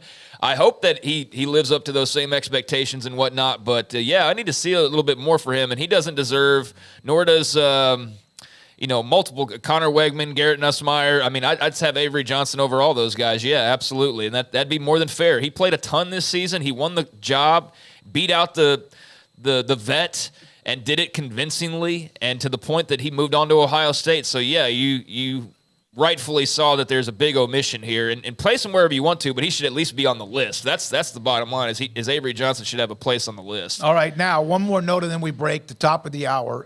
The ACC released their opening conference weekend games. Paul, Florida State down at the bottom with BC. There you have it. It's their second game of the year, actually, because they're playing in Ireland. No, but week 1 of the ACC. These are the week 1 games based on the dates on the left-hand side. Well, they're playing Georgia Tech in Ireland, so that's an ACC game. But it is. You're right. They open up with Georgia Tech and BC, which is no offense to either of those schools, and Ireland's going to be tough, but it's not LSU like it was the last 2 years. But they have kind of claimed Labor Day night as their thing, and they get to actually do it at home this year, so that'll be actually at home in the Doak, so that'll be great. Man, we need this next round of realignment to happen in a hurry so that North Carolina and Minnesota can be a badass conference game. People get so excited about that one. No, I mean, that's a fine game, actually, to start off the year, but yeah, I find it funny that people be like, man, that'd be a conference game, North Carolina, Minnesota. Okay, yeah, I can't wait for that Cal Duke. Yeah, that's the same thing, right? Basically. I'm trying to even be able to read some of these. I mean, Clemson Georgia, the big dog there. Yeah, Miami at going to Gainesville is going to be super interesting. Again, that's something that comes around once every about 8 years. They get together, and Florida and Miami right off the top. Yeah, they don't. Florida quit playing Miami when Miami got good. Everyone should have. Everyone should have, yeah. They quit playing them because there was really no benefit to them. And then after clamoring if they didn't play for a long time, for like a decade or so, 15 years, then they got it back. And it's just one of those things like, we'll play every once in a while, but let's not play each other. I don't think rivalries, unless it's because of realignment, should be shut down because one team is kicking your ass more often than the other. Yeah, well, play the game. It all comes back, it cycles around. And look, for a long time, Florida was the only school in the state that was good at football. Yes. And then Bowden came in, and they started to get better and win games. And of course, Miami at the same time, Howard Schnellenberger went in there and drilled them. And they're like, wait a minute, you guys were going to cancel this whole sport, and then now you're owning it? No. We're just not going to play you. Year, I think it was like a 30-0 win that kind of like put the kibosh. I don't know. Maybe they played a few more times after Miami that. called up and was like, hey, I see the contract expiring. And Florida's like, yes, it is. You know who else on that Heisman list? Somebody just mentioned, I wrote this. Shedeur Sanders didn't get any love. Yeah, he probably should be on there as well. I mean, he did a lot more than at least a handful of quarterbacks on that list, way more, a matter of fact, than some of the quarterbacks on that list. So, yeah, he absolutely, you would think, would deserve a spot on there. You know, I don't know what all the – I'm not big into the Vegas stuff, and I know a lot of people are deep in the weeds. Like, you can't even watch a game without, you know, going and looking at the spread and stuff. That's just not me. Not knocking it. That's just not me. But I say that because I don't know what all goes into that. I don't know how much of that is like trying to put names in a certain way to get people to bet on it, not trying to be exact.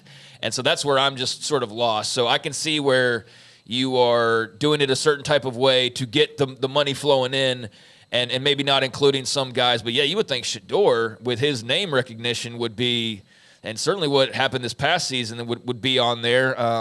So, yeah, that's another omission that is a little bit surprising. Yeah. Miami, according to Justin R., plays Florida, Florida State, A&M, Florida A&M, and also USF. Oh, nice. This upcoming season. So, scared of the Knights, huh? Is that what's going on? No, I'm just kidding. That's, you know what, you're taking a tour around the state of Florida, playing all those. That's great. Yeah, that's awesome. All right. When we come back, we have a couple of notes when it comes to the NFL. Also, let's see, at 5:30, Evan Miyakawa, college basketball analytics data. He breaks down like raw numbers based on him slamming it into his computer and his process. We'll have him today at 5:30. This is 365 Sports. Cars priced right both day and night. Average your car in Texas. Trucks built for you, red, white, and blue. Average your car in Texas. Cars that zoom with lots of room. Average your car in Texas. Count on us, a dealer to trust. Average your car in Waco, Texas. You want to know why Stonewood Dental is so successful? Listen to what happy customers have to say. It's pleasant. It's different than any other dentist office. I really feel like they care. And it's not that you're here for 2 hours waiting on someone to take care of you. It's quick and easy, and, you know, I bring my kids, and my kids love being here too. They really love the treasure box. Staff is really nice and accommodating, real friendly. You feel more like home. It's not sterile looking. Everybody has their own personalized rooms with decorations and decor, and they'll even have a blanket for you when it's cold. I've recommended people to actually come here, and they are patients now. I really love it here. It feels like family. Learn more, stonewood-dental.com.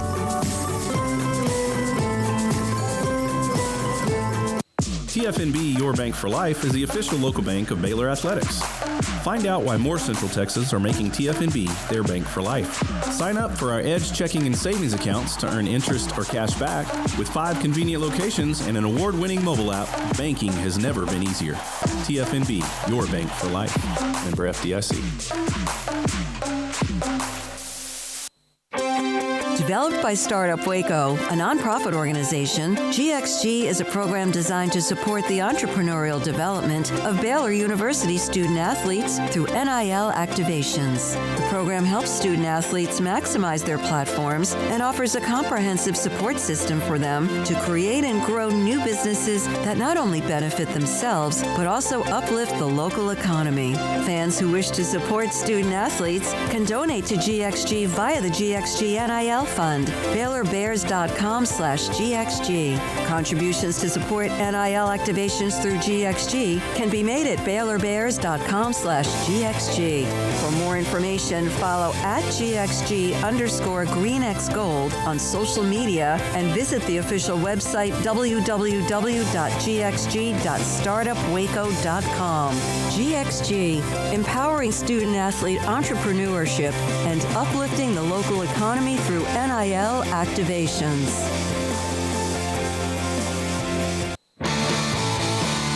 This is 365 Sports, powered by Sikkim365.com. The 4 o'clock hour is sponsored by Boozer's Jewelers, the wedding ring store, specializing in custom jewelry and repair, all in-house. Now here's David Smoak, Paul Catalina, and Craig Smoak. So here's an interesting note. We mentioned Patrick Mahomes, the Chiefs winning in Buffalo yesterday, wide right. Buffalo, Scott Norwood. I don't know why you were heaving or whatever. Look, I said it on the triple option earlier. I sympathize, empathize, whatever you want to say, with Buffalo fans who life has now been irreparably changed because of that. Are they the Cubs of the NFL? Right now, them and the Vikings. The Vikings much longer drought, but from being in the Super Bowl. But yeah, I mean it's. Remember the last time the Vikings were? Well, no. Well, and the Cubs have won since then. Yeah, so Cubs, I'm talking about that drought the Red Sox and Cubs had for 100 years. I don't know who the replacement is now. I believe Minnesota's last Super Bowl was against Pittsburgh in the mid-'70s. What'd you say?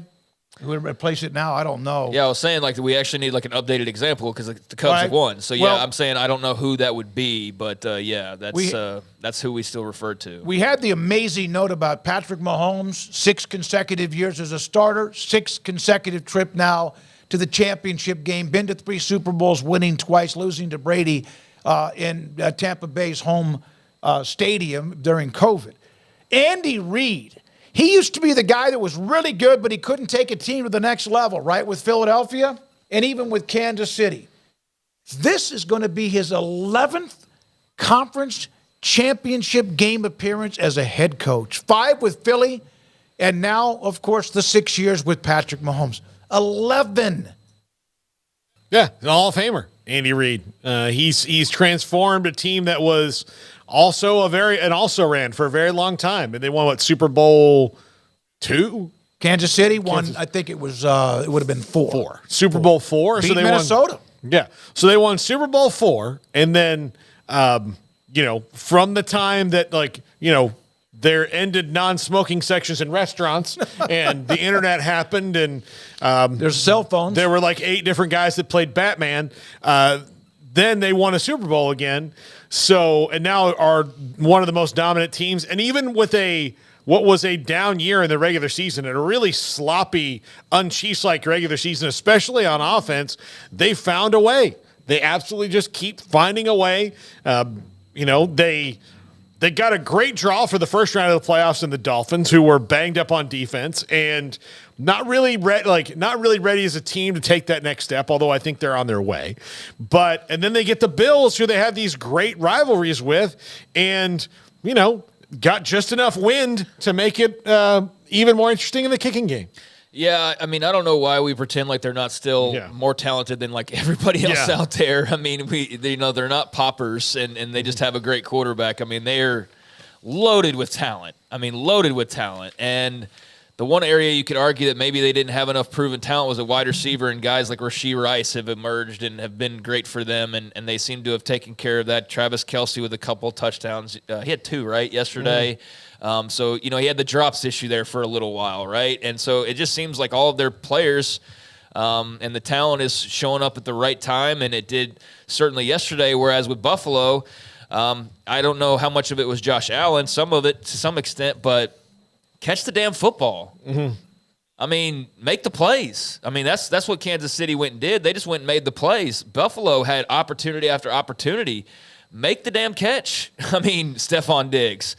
He's made plenty of big catches, but yesterday when Buffalo needed a moment here or there, they couldn't come up with the moment, or they bobbled the moment away. And Kansas City, when they had their opportunities, they struck, and they're in playoff mode. They're locked in, and they've had some stumbles along the way, as you mentioned. But I mean, I'd still take their stumbles and their potential versus anybody who had a better record at any given point during the season. And you know what? I wouldn't be scared at all to sit there and take them over Baltimore this coming weekend. And I get that Baltimore's really good, but I don't give a dang, man. Patrick Mahomes, now you can't even say, well, he's never won a playoff game on the road. Well, now he's done that as of yesterday. It'll be tough, and that'll be a great game. But, I'm not surprised Kansas City is here, guys. I mean, as long as Patrick Mahomes is the quarterback and Andy Reid's the head coach, fill in the rest of the blanks.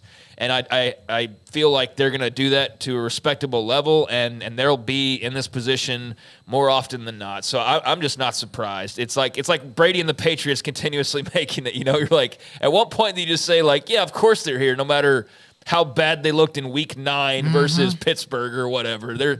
When playoff time comes, the lights are on, and they're going to thrive, and that's what I feel like with Kansas City. And yesterday, so Marquez Valdez-Scantling, who could not catch a cold. No, well, I was going to say couldn't catch crabs in a whorehouse, but he could not.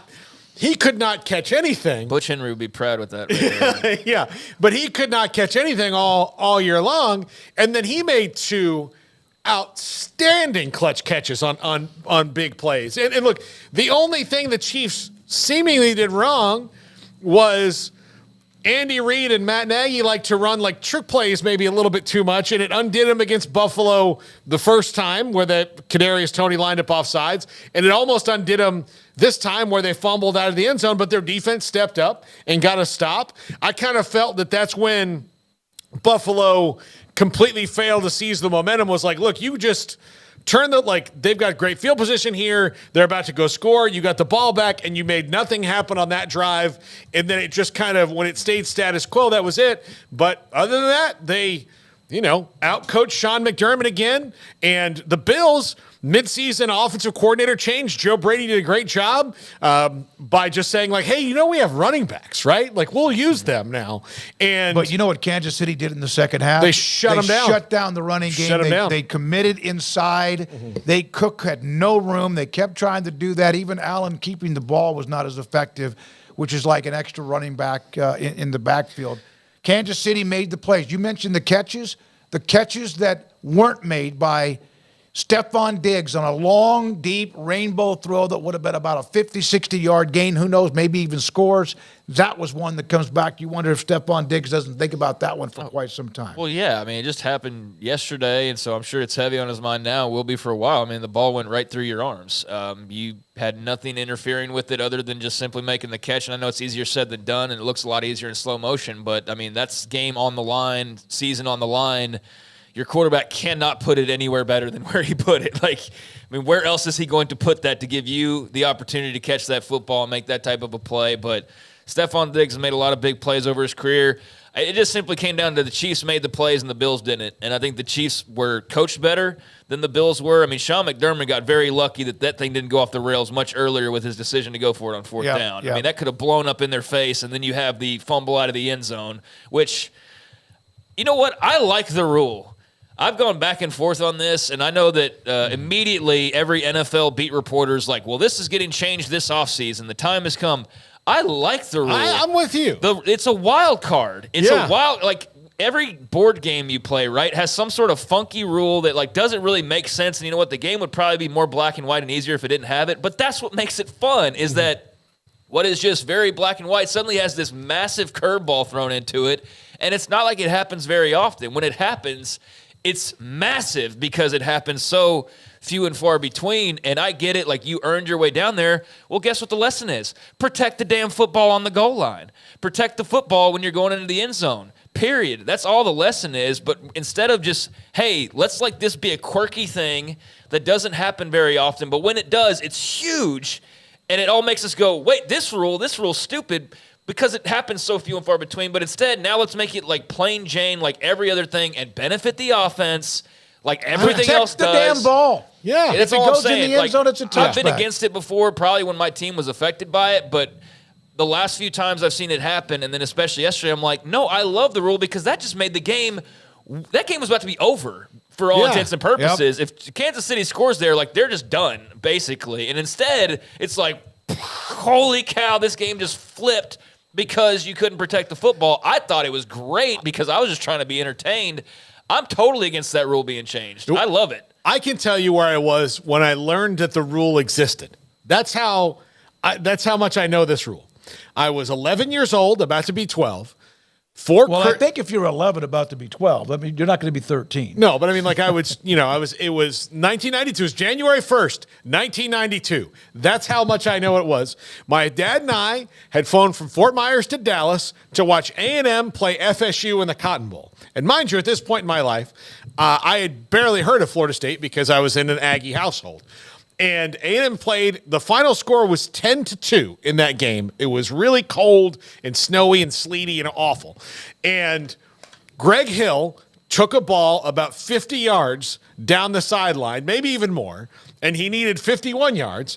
FSU, I think it was Terrell Buckley, ran him down at the goal line and knocked the ball out, and he fumbled through the end zone. And I remember thinking, like, oh, well, we'll just get the ball at the 1 yard line because I'd never seen it before in my young life. And then that ball came out to the 20-yard line. Again, the final score is 10-2. Nobody really scored in that game because it was awful. But I've known that rule since then, and I've enjoyed it, even though it made us sad in that moment. It might even, if they took the rule away, it might, you might even see more silly next to the goal line with guys reaching out. Yeah. I mean, there's got to be a consequence. What was Leon Lett? Where was Leon Lett?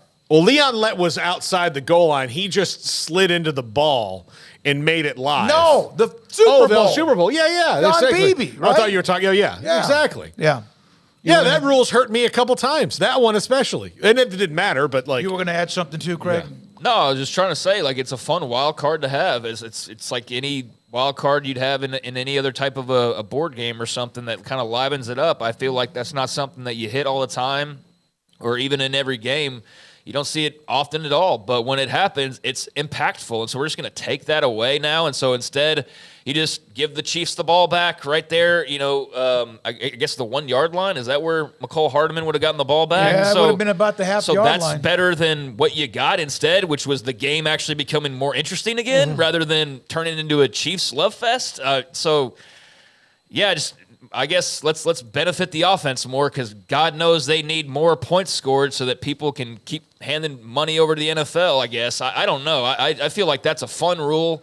And no, it doesn't make a lot of sense, but not everything needs to be black and white. And so I feel like that's one of those things that they inadvertently stumbled onto something that's kind of fun that you hit that weird button and, craziness happens. I liked it. I thought it was fun. It's quirky, but to me, I don't even understand the controversy. I don't, and maybe because I've lived with it because for as long as I have. Okay, moved down to the 1 yard line, and you shouldn't be penalized giving the ball back to the other team because you fumbled and they didn't recover it, but because you fumbled in the end zone. The argument is, why is McCole Hardman and the Chiefs being penalized for fumbling I know the football? What the argument is. I understand. Well, you just that. said you didn't get it. No, I don't get it. If you fumble the ball and it goes out the side of the back of the end zone, it's a touchback. It doesn't. So if you fumble outside the goal line and your team recovers for a touchdown, should it go back to where you fumbled? Yeah, that's the whole argument, is that you didn't turn it over. You just if fumbled you it. Fumble into the end zone and your team recovers into the end zone and you fumbled at about the 3, what is it? They go back to the spot of the fumble, right? Or no, it's a touchdown. Yeah. Depends on sometimes the time of the game on you have to recover your own fumble because of the. If you fumble the ball forward out of bounds at any other point on the field and nobody recovers it, then it just goes back to where you fumbled it. Right. And that's what they want to make the rule there. But again, that's the greatest wild card thing is, well, you're at the end zone. Right. So now, because there's also a strategy where there's time running out. I'm about to get tackled. Why don't I just forward lateral this thing outside the end zone from the 1 yard line, and then we'll at least get one more play, even though it'll be 5 yards back. Yeah. There's all these things that you can now do. That one more drought. We discussed the drought, and then we need to take a break because of Detroit's victory this weekend. The Cleveland Browns are now on the clock, and they were anyway, for the longest drought of a conference championship appearance. And of course, they had take their heart, reach out of their chest and pull it out of their chest a few times too with John Elway. Washington's next. The Dolphins and your beloved, my Washington, Craig Garrett, and Cowboys at 95. Those are the teams now next on the list because the Lions won. I'm just glad I have a whole 4 years on you clowns. I mean, The world was so different in 1995 than it was in 1991. For example, Saved by the Bell was on their way to college. Yeah, they were. So, I mean, you see the differences. Like, right there, it's just like, two different things. It's not even the same era. Yep. That's a crazy stat that the two very proud franchises that have 5 Super Bowls and another one has 3 wins, 8 total, have not even sniffed the conference championship game since 91 and 95. Hurts. Not even close. The Cowboys, I mean, they haven't even, they've not been close. They've had some disappointments to win the game to get to that one when they've had a first-round bye or whatever, but Washington has not gotten anywhere close to that since Joe Gibbs and the 91 team that was so prolific on offense.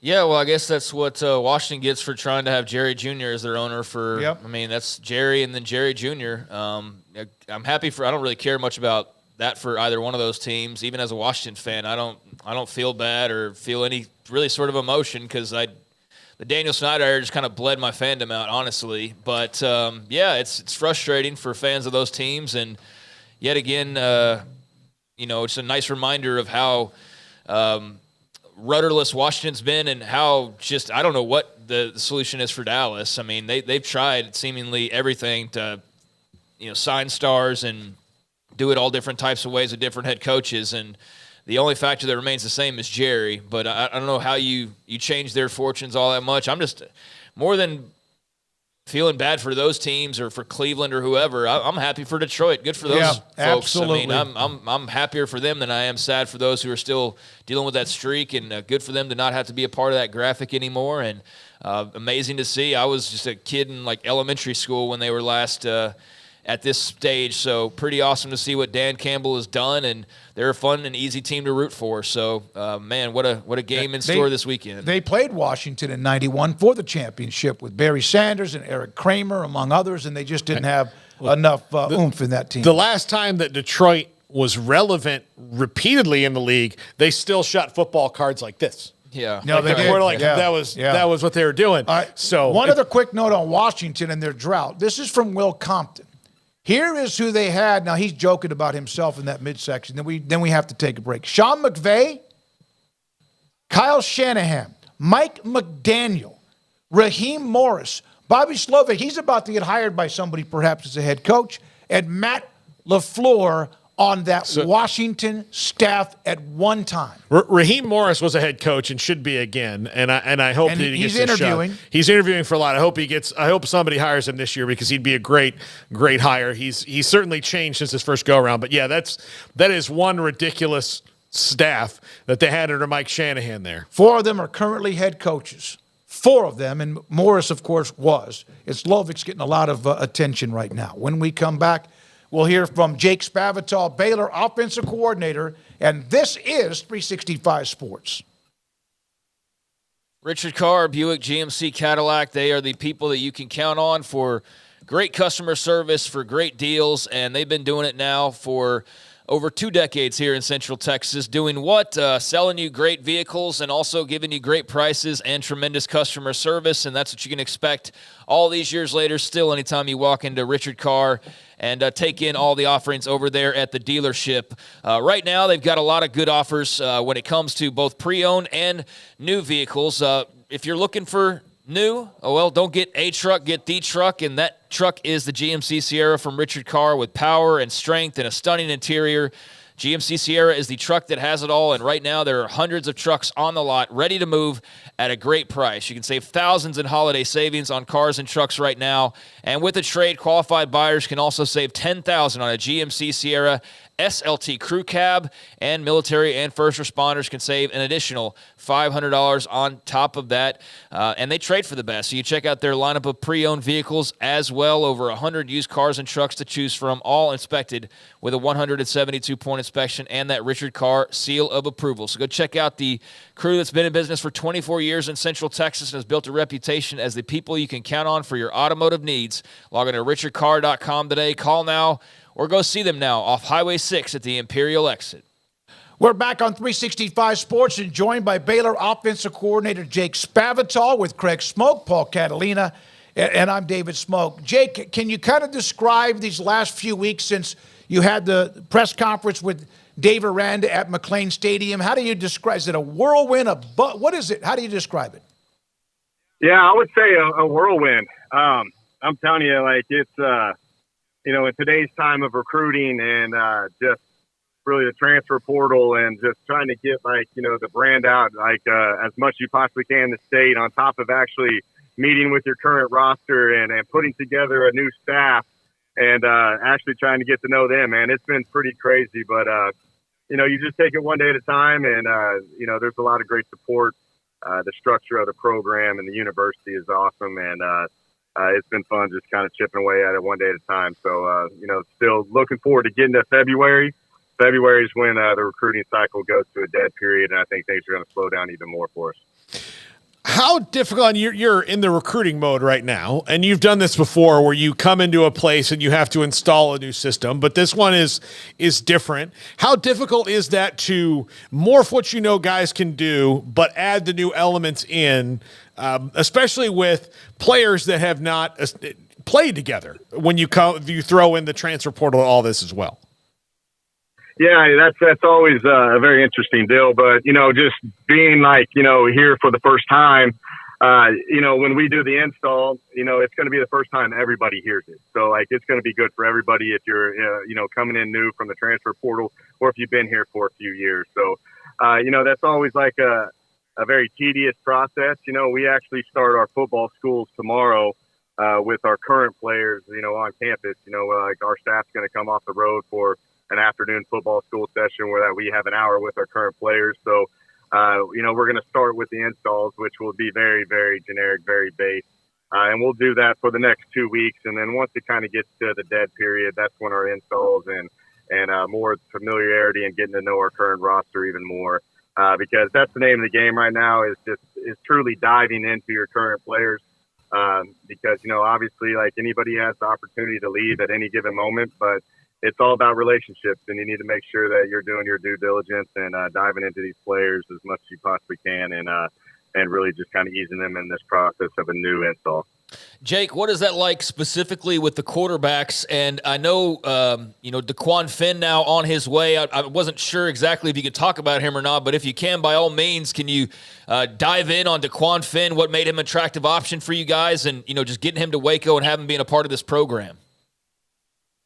Yeah, DeQuan's here, and he's in classes now, so we're happy to have him. But when I first got here, with Blake Chapin and him, moving on to another program, you have Sawyer Robinson who did a lot of great things. Last year showed great signs in that West Virginia game, and was fired up to be able to work with him. But we didn't have very many numbers, in that quarterback room. You bring in Nate Bennett, who just recently signed with us, who is a true freshman here. You have R.J. Martinez, as well, so some guys that have played. But we needed to get some more depth, and what DeQuan brings is some experience. He's been a 3-year starter. He's the MAC Player of the Year. A little bit different than how you'd call a game with DeQuan than how you'd call it with, say, Sawyer. Sawyer's more of the true pocket guy. He's a big, strong guy, and that's you got to call plays to his strength. But DeQuan, he's he rushed for 600-700 yards last year and threw for all 2,700-2,800 yards as well. So you're going to get a little bit more mobile and a little bit more different, element of the game and element of play calling in terms of where you can utilize quarterback run game. And, truly don't know exactly how they all are going to operate yet, but, there's some pretty good skill sets in that room that I think we're going to be pretty fired up to work with. So excited just to get around these guys and start building these relationships even more deeper than what it is right now. How much have you actually sat down with any of them? You mentioned tomorrow you have meetings, but how have you had time to sit down with any of them and show what you do, or have they already studied that knowing you were hired back when you were as the offensive coordinator? Yeah, I've got to meet with the QBs once so far, and it was a very brief meeting, but they understand. They know that tomorrow I'm going to get them caught up with the installs and just kind of, really just kind of hang out with them for a little bit. So I'm excited for that. The name of the game as well is the recruiting side of it, where we're just everybody's out on the road and hitting as many schools and and trying to get ahead on our 25 and 26 recruiting classes, and they know it's going to slow down. But I've actually been into some high schools and talked to the recruits more than I've actually talked to our current roster. So I'm looking forward to actually hanging out with them, and it all starts tomorrow. What has it been like coming back into Texas and getting that? And of course, now the recruiting game's more national than it's ever been, but being back into Texas and getting back in with those high school coaches. Yeah, no, it's been fun. Just kind of growing up in, the Texas, Oklahoma area and just being able to walk into schools. I walked into a high school today and I just saw how just unbelievable the facilities were and just the coaches and just the organization and the structure of it all.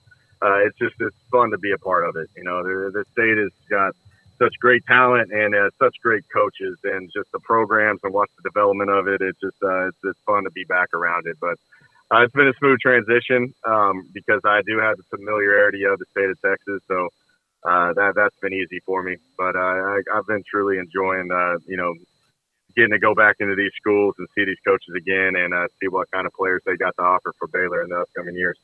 So last time we saw you, you were being introduced alongside Dave Aranda over at McLean Stadium, and you guys obviously had a lot of mutual respect. What's that process been like, just kind of being around him more on a daily basis, and what's sort of just the relationship as far as a sounding board and kind of bouncing off of each other?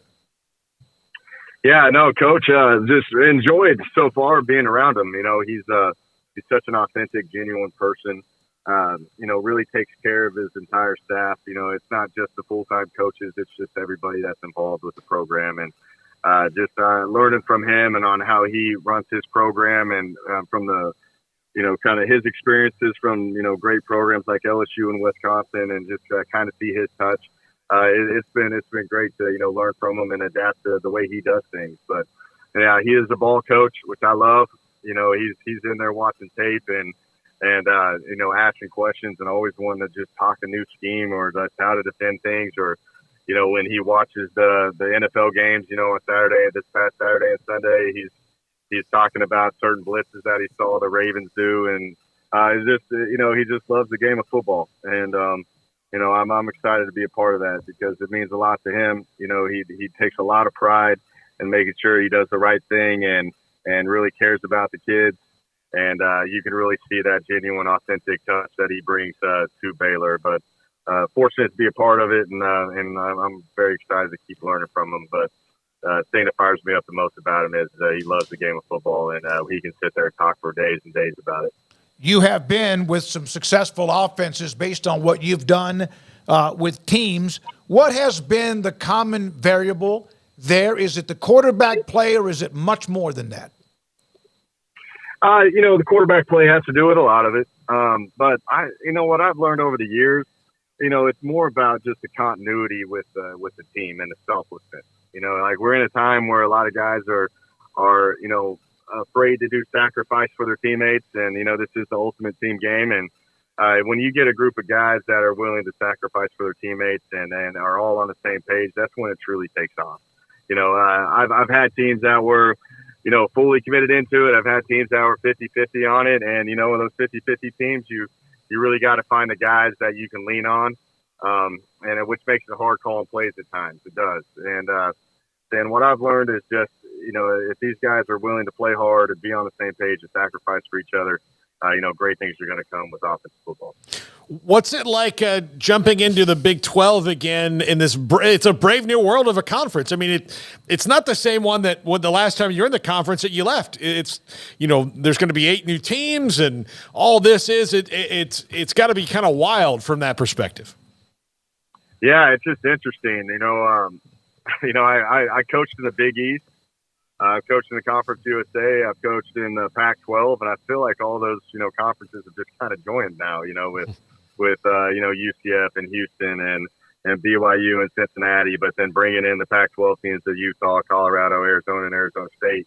It's just a very unique touch. I think that I don't think when you look from afar, I don't think there's anybody that is just pure dominating the league, and I think the parity is going to be pretty fun to watch. And they're great venues, and I just think it's an interesting time. I still can't believe that the Pac-12 is completely done with. because that was just a fun league to be a part of. And it's just going to be interesting to see the new rivals and, just the new take on travel and just new venues for the Big 12. But it's a solid league. And, fortunate to have a league, that is really as one of the top 4 conferences out there and, has a lot of security and stability. So really looking forward. But like you said, man, it's pretty wild. It's just a completely different landscape. Jake, does that just blow your mind that the Pac-12 – I mean, I know they're technically still alive because there's still 2 schools technically, but like you said, it's just – for it to go away entirely, did that even register on your radar when a lot of the speculation was going on last year at Cal? And just sort of how did you guys handle that if you ever felt the need to even discuss it? Yeah, no, I'm saying when I was at Cal last year, we kind of got into the deal if we were actually going to be in a conference. Right, yeah. Because it came down to Cal, Stanford, and Oregon State and Washington State were the 4 teams left. And you're kind of sitting there just like, man, it's kind of sad that, these great programs of USC and UCLA and Washington, Oregon are just not going to be a part of the Pac-12 anymore. And you're sitting there you're just kind of in shock that that's gone. Then you're trying to find your own conference. And who would have ever thought that Stanford and Cal would enter the ACC, which the travel of that is going to absolutely be crazy, not just for football, but for all sports.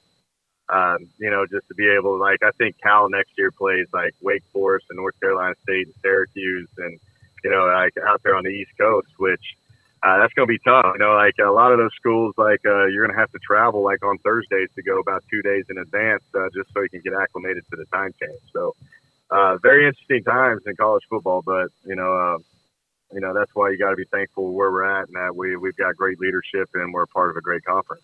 When you had to look at the quarterback room, and of course you had the discussions with Blake, who eventually decided to leave, and then Daquan comes in, Did you watch a lot of film of Baylor last year? We've actually had coaches who have joined the staff before that said they didn't watch any of the film the previous year, which it was always kind of hard for me to understand that. How much of that did you dig into?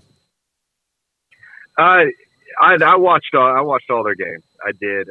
And more thoroughly, just being at Texas State, and removed 1 year, I was pretty familiar with the personnel, which was really good for me to at least have a good understanding of it. But you never know what happens in a year, especially in today's time. And it was good just to go through and kind of take a brief look at it. I think there's great talent here. I thought they were very young last year.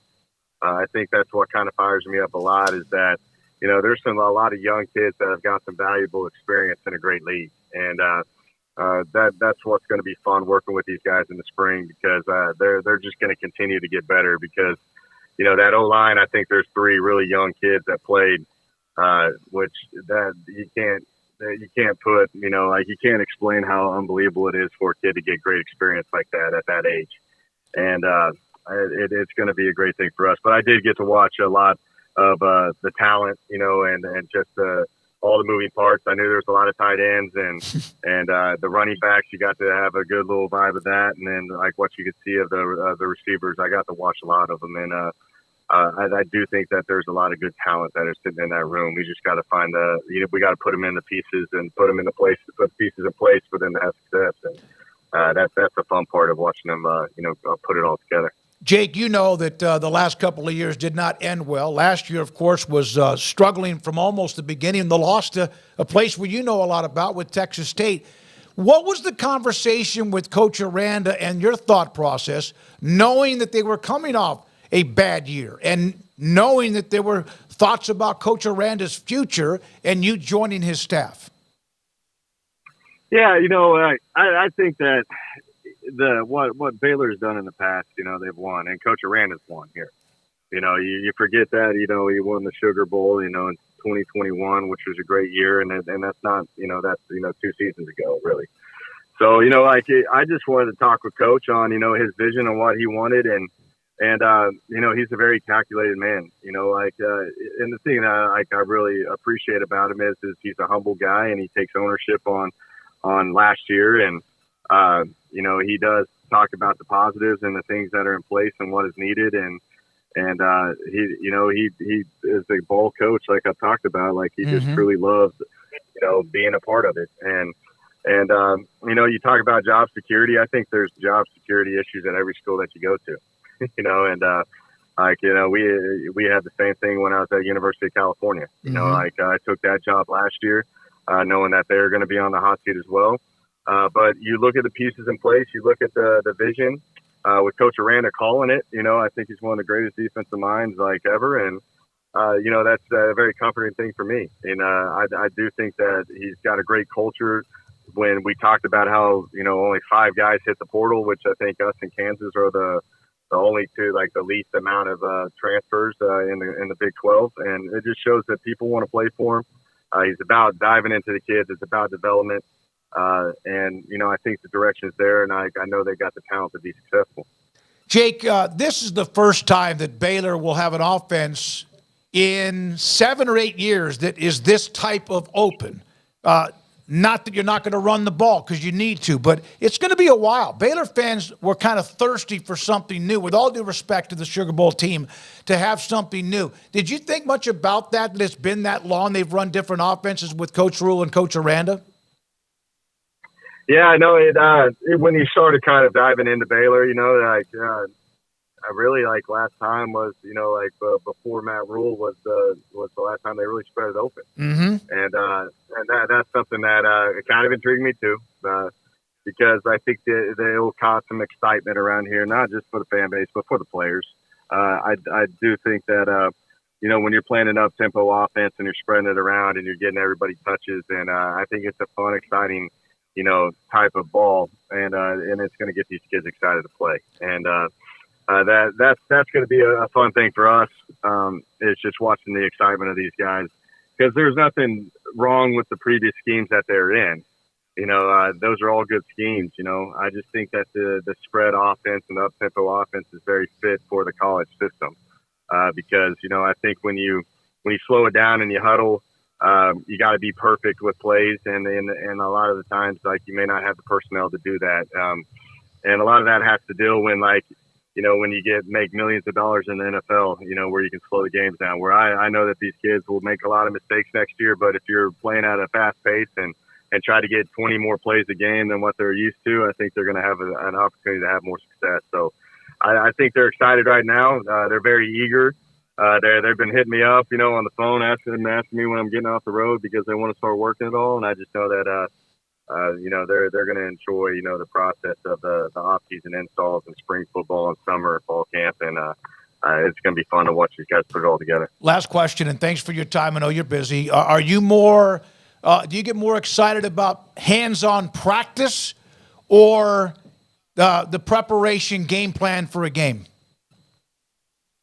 The hands-on practice.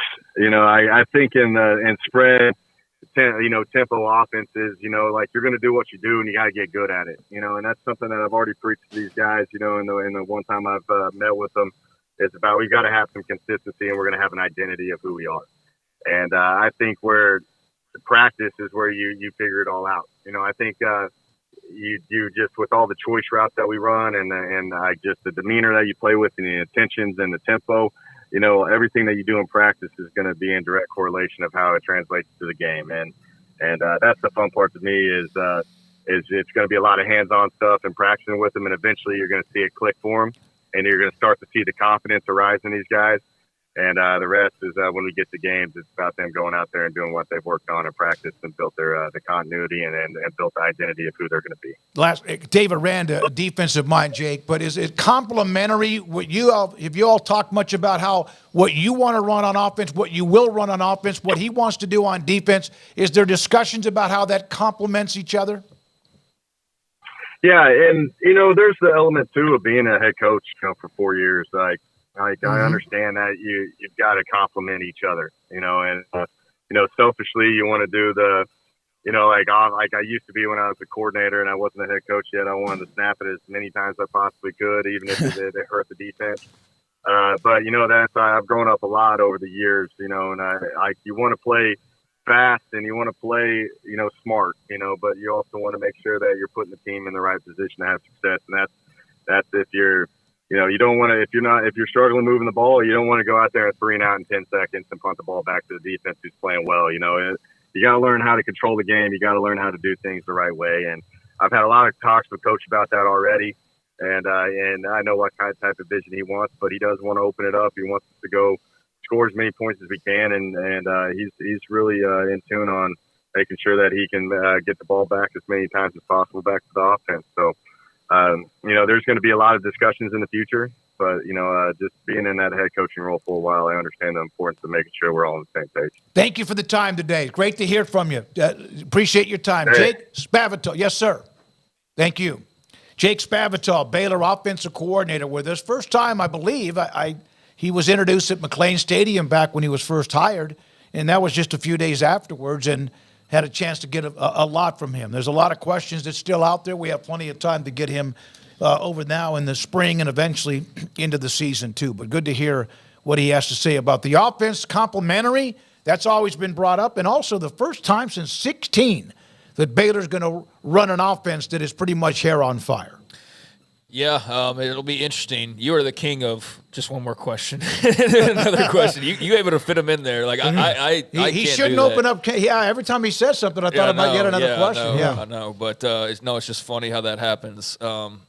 Yeah, it was good to hear from him and just get some extra thoughts outside of that press conference setting. Knowing that they're on the road and kind of doing what a lot of them love to do out there, just visiting schools and recruiting. Although I'm sure it's not as fun sometimes as it used to be, but that's what a lot of those guys do love, is getting out there and just seeing the talent. It's weird, though, to hear them say that they've seen more high school guys than they've seen actual players on their roster. Yep.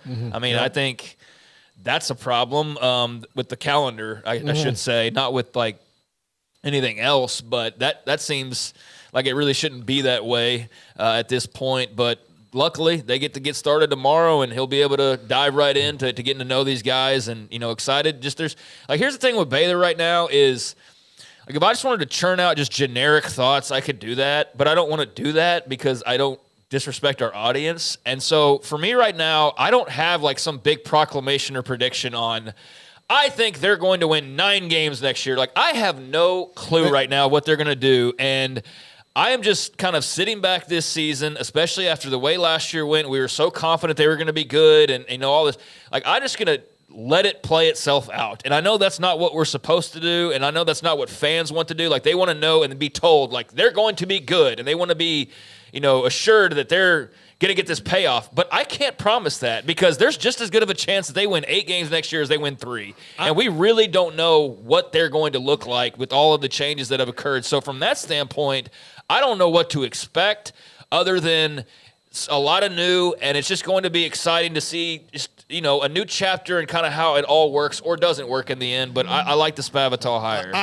I told everybody who asked me last year that I didn't really know. Like, I had no idea because I hadn't seen, like, what they were doing. I can tell you the only thing I would say about prognosticating it all is I like the way comparatively, now that I have both in the near rear view, but the way they've approached this offseason compared to last offseason. Like, this one appears to be a more modern look at the now of college football. And even asking Coach Aranda when he was here that day, how much of this is, navigating how you wanted things to be with how things are. And I think that took, and especially a guy like Dave Aranda, who's an extremely principled individual and, has an idea of where things should be or how he wants them to be, to find that comfortable lane you can drive in to where accepting is how things are and what you're comfortable doing within that. That's what I think the story of the offseason is for Baylor. And again, like, this could work out spectacularly, or it could be the same. We have no idea, and we'll see. And that's the thing is, like, there are so many questions still that they really could. They could go out and win 9 games next year in the new Big 12, for all we know. They could also win 2, for all we know. I mean, there's no guarantees on here, right? Like, you get excited about DeQuan Finn, but we don't know that DeQuan Finn will be the magical answer at quarterback that'll make them win extra games. Or if he's even the starter. Like, he's got to beat out Sawyer Robertson, which you'd think he would do, but like, all we know is some things are changing, but for better or worse, we don't really know that right now. And I know that typically with changes, you just assume that they're all going to be for the better. But we learned last year that wasn't the case. It was far from it. I never bought into that. I said bowl team, that's it, period. And so weren't even that. That's basically where my bottom line, like I think you have to make a bowl game. I mean, to show real signs of progress. And if you don't, you better win 5 games and you lost like 3 at the buzzer and your quarterback got hurt halfway through. You know, like it better be like there should be a reason as to why, because I just don't know how you float not being bowl eligible 5 years into an endeavor at this point. I mean, that's just... And 3 of the 5 years. Yeah, and that's just... I'm sorry. Like, at some point, you can throw out any excuse you want to. There's just none that can really reason with that. Interesting he mentioned the youth of the offensive line. We heard that a little bit, but it was more the other players. But the fact that he thought those guys got some pretty good reps that will maybe give them some gristle for the sophomore years. Yeah, and I see a lot of people immediately putting them down at the bottom of the Big 12 just because of what happened last year, and I don't think that's... West Virginia that's was clear. too. Yeah, I don't think that's clear. It's the same as putting them at the top of the list because of what they did the year prior when it was good, and you know, I mean, that's the easy thing to do, but I think they're smack dab in the middle.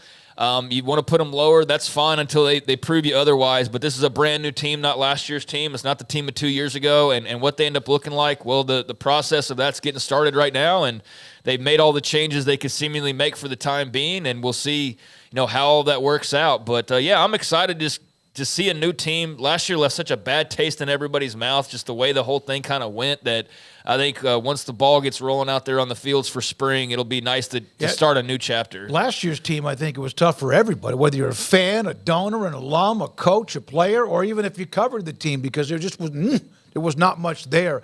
He comes from a coaching background. His grandfather, Jim, played, he's an old pro football player from the back in the day, All-American Football Conference.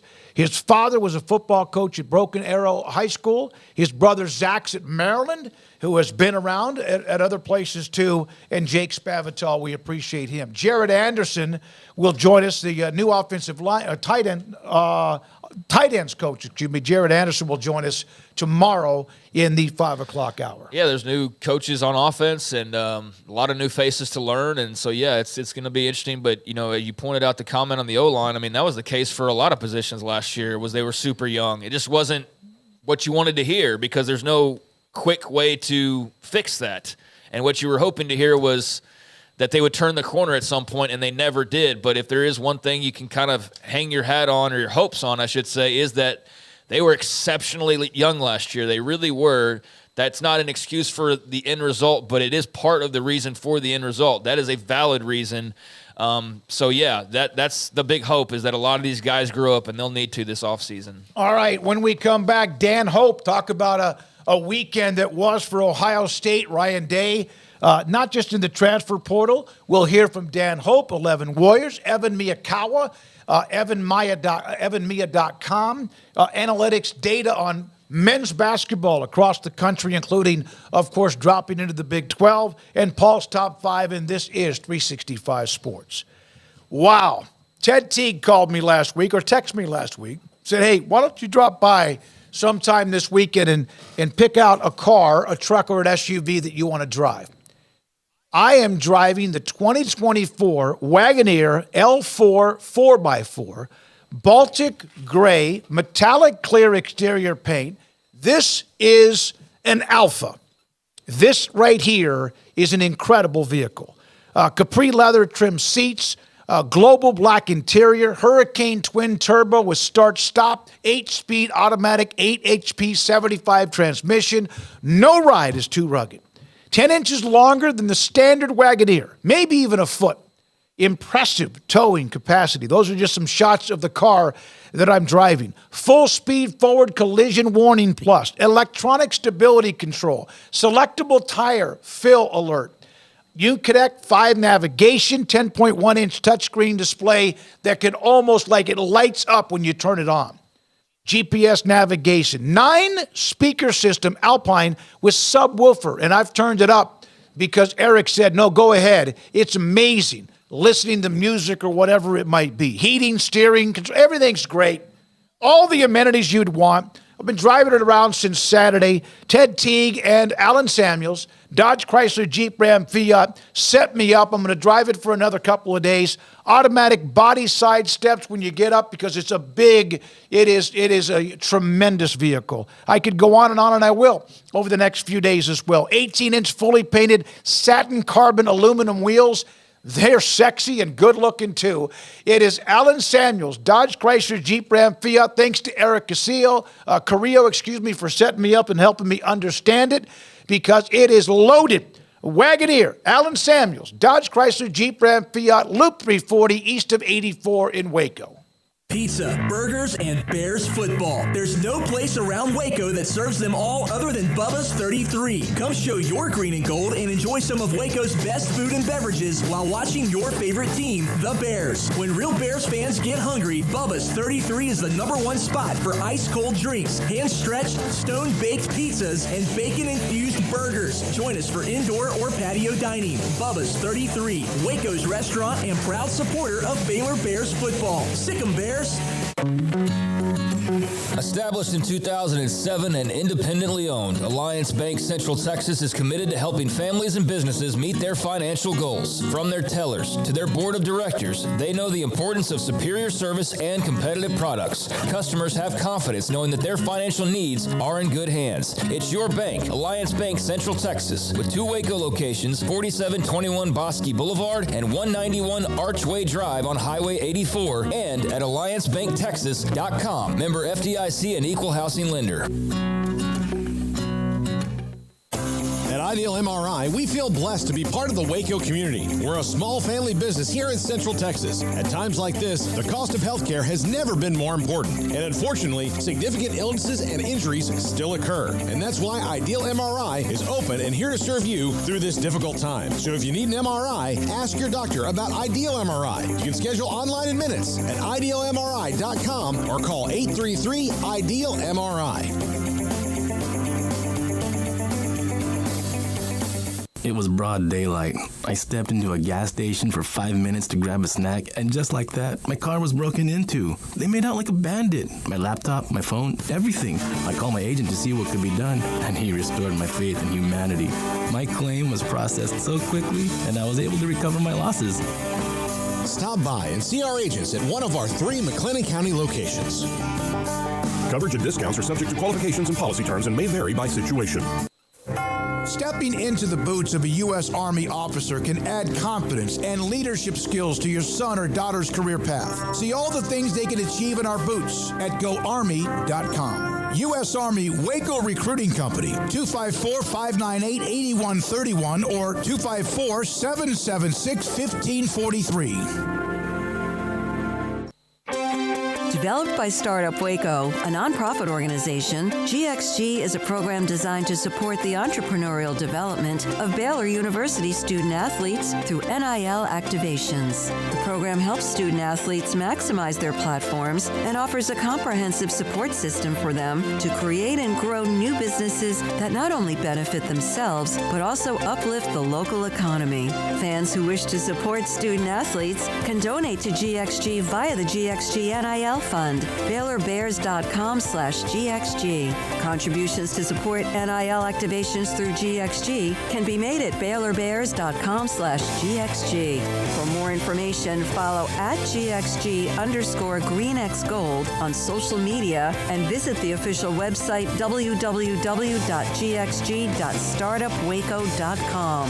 GXG, empowering student athlete entrepreneurship and uplifting the local economy through NIL activations.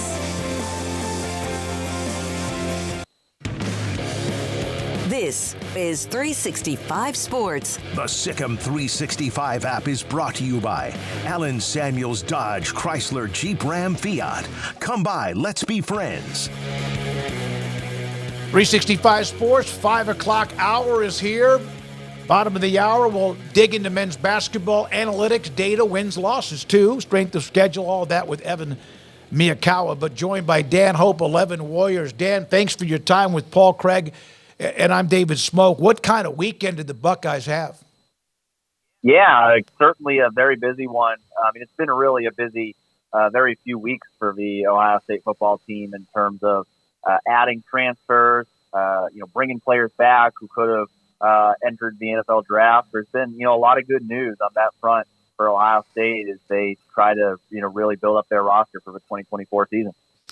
So, Dan, where does their quarterback room stand now? I know that everybody's going to be there and competing as it looks right now, but bringing in Julian Sayin, does that send a message to Aaron Nolan and Lincoln Kleinholtz in particular?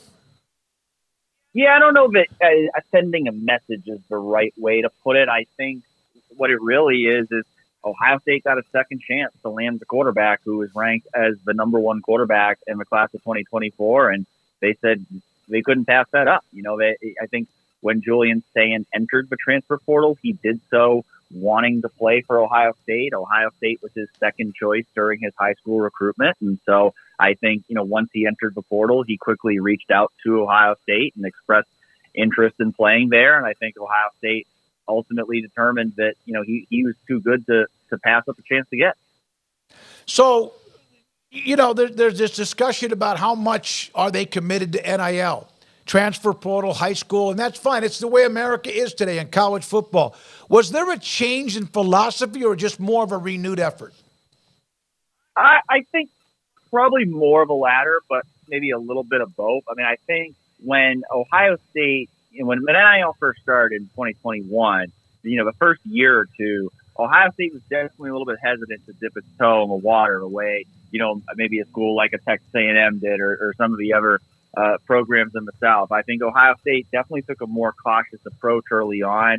Early on they were, very leery of, NCAA violations and, didn't really want to be seen as being involved at all in terms of directly helping players get NIL deals. And I think, they've realized, over the past few years that, NIL is not going anywhere. It's only getting bigger. And if, we want to win national championships, we have to be very aggressive in this area. And so I think you've certainly seen, I think with every year, I think their stance on that has evolved a little bit more. And I think certainly over the past couple months, they've taken it to another level in terms of, their aggressiveness in that regard.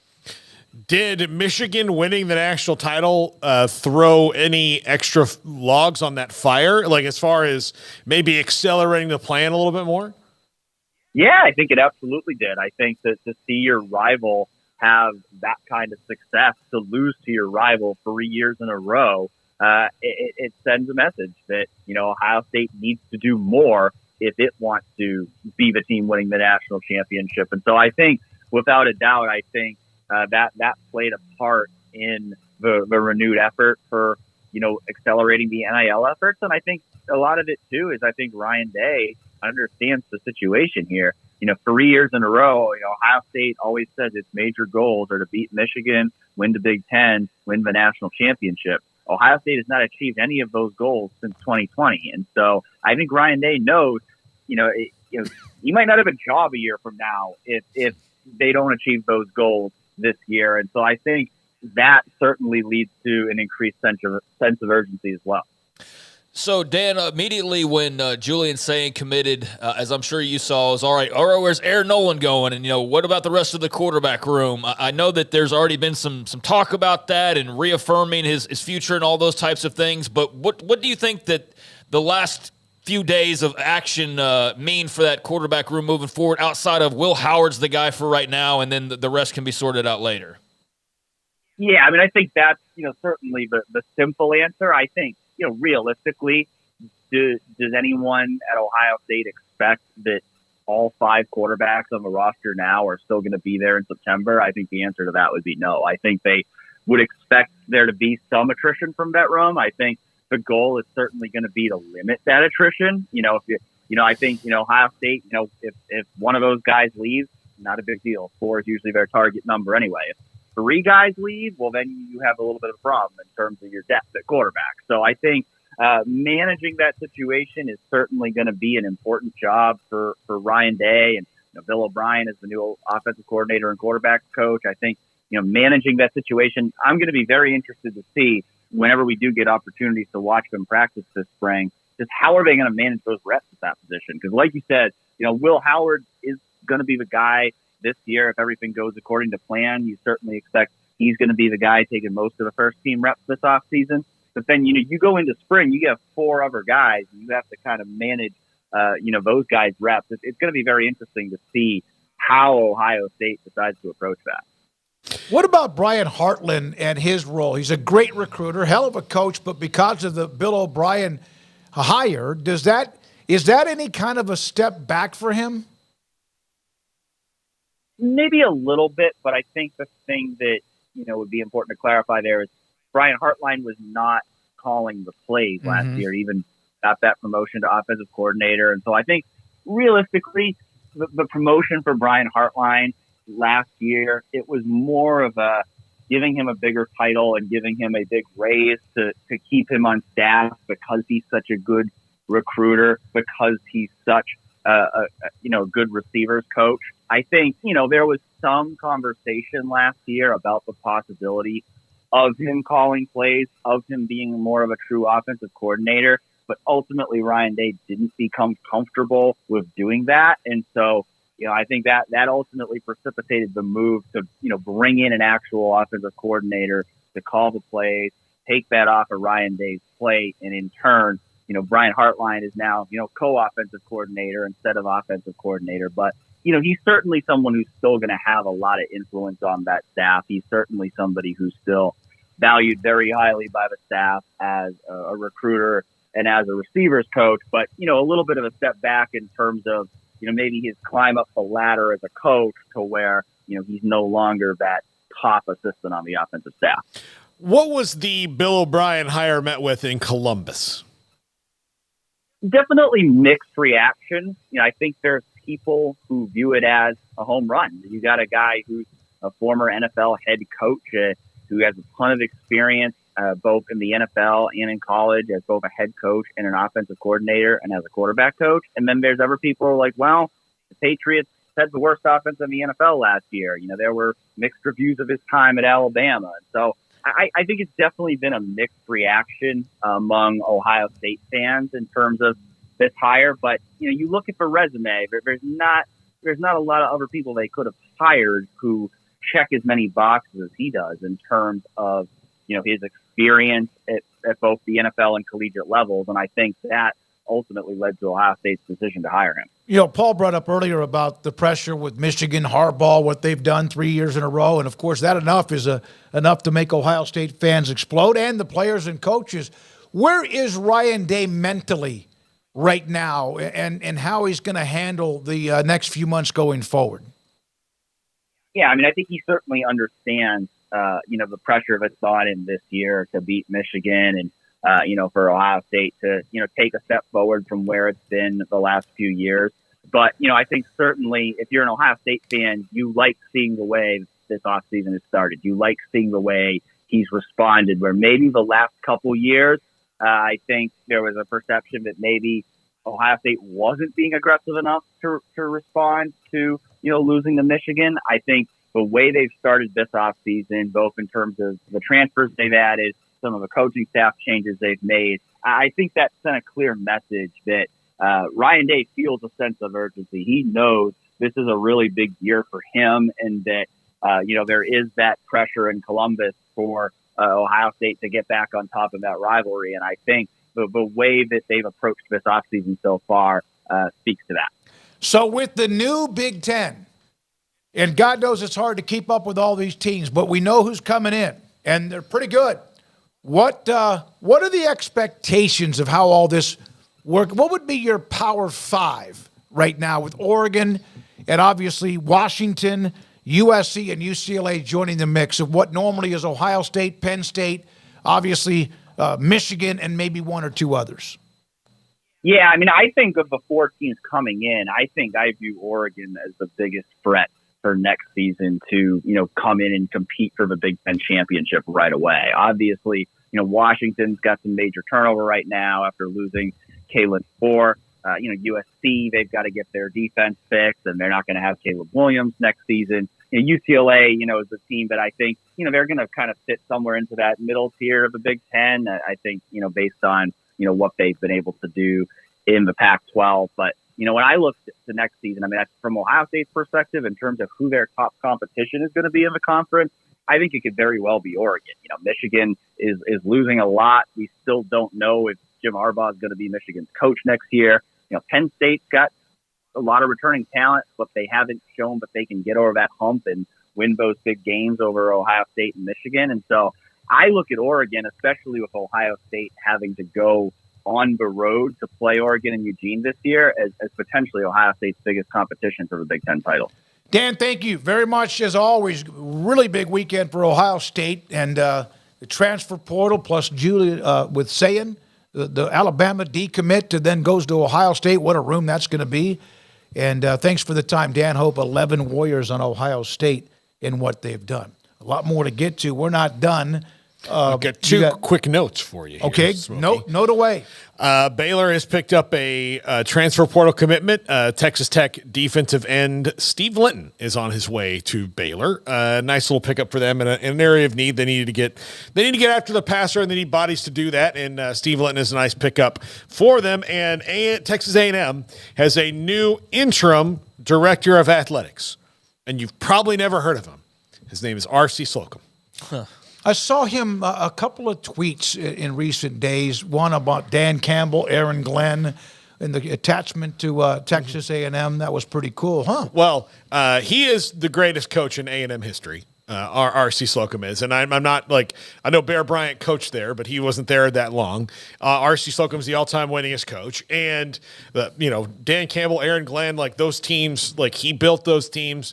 It is funny because I had lunch with R.C. Slocum and my dad many years ago. And he told us, I asked him about when you get bought out. I was very curious. It's how that works. And he's like, well, they gave me a job at the university. He's like, but it's fundraising, and it was mostly I go play golf with guys, but they gave me an office, and I was like, I don't really need this.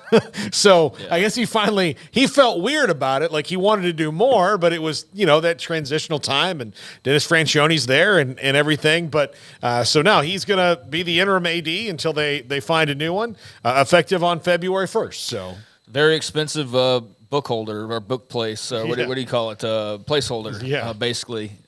But hey, great gig if you can get it. Earned it with his years down there in College Station. And hey, RC, what are you doing? Just golfing again. You want to make some easy money that, just be our interim AD? Sure. Why not? But yeah, what a nice thing to fall back on for both parties, though, for A&M to have a guy like that you can just give a ring to and be like, hey, can you sit here for a little while we go through our process? So yeah, that's cool.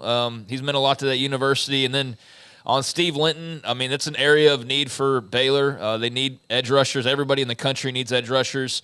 And they are certainly probably more near the top of the list than anybody because they could not get to the quarterback to save their life. It felt like most of last year. So, we'll see. I'm hesitant to just get overly excited about every transfer, that's not a huge name guy just because you never know. And quite frankly, last year, I know we talk about them like they weren't active, but they really were. They brought in 13 guys in the transfer portal last year, and several of them did not factor in at all. And so we'll see where he falls on that spectrum, but at a place of need, I'm sure they'll be leaning on him, and let's see what he can bring. And interesting to go from Lubbock to Waco. That's the first move from Tech to Baylor that we've seen, I think, in the transfer portal era so far. That's Joey sending back something. We get 4, here's one for you. Yeah. Exchange for, who's the DB that left that wasn't even basically on the team anymore.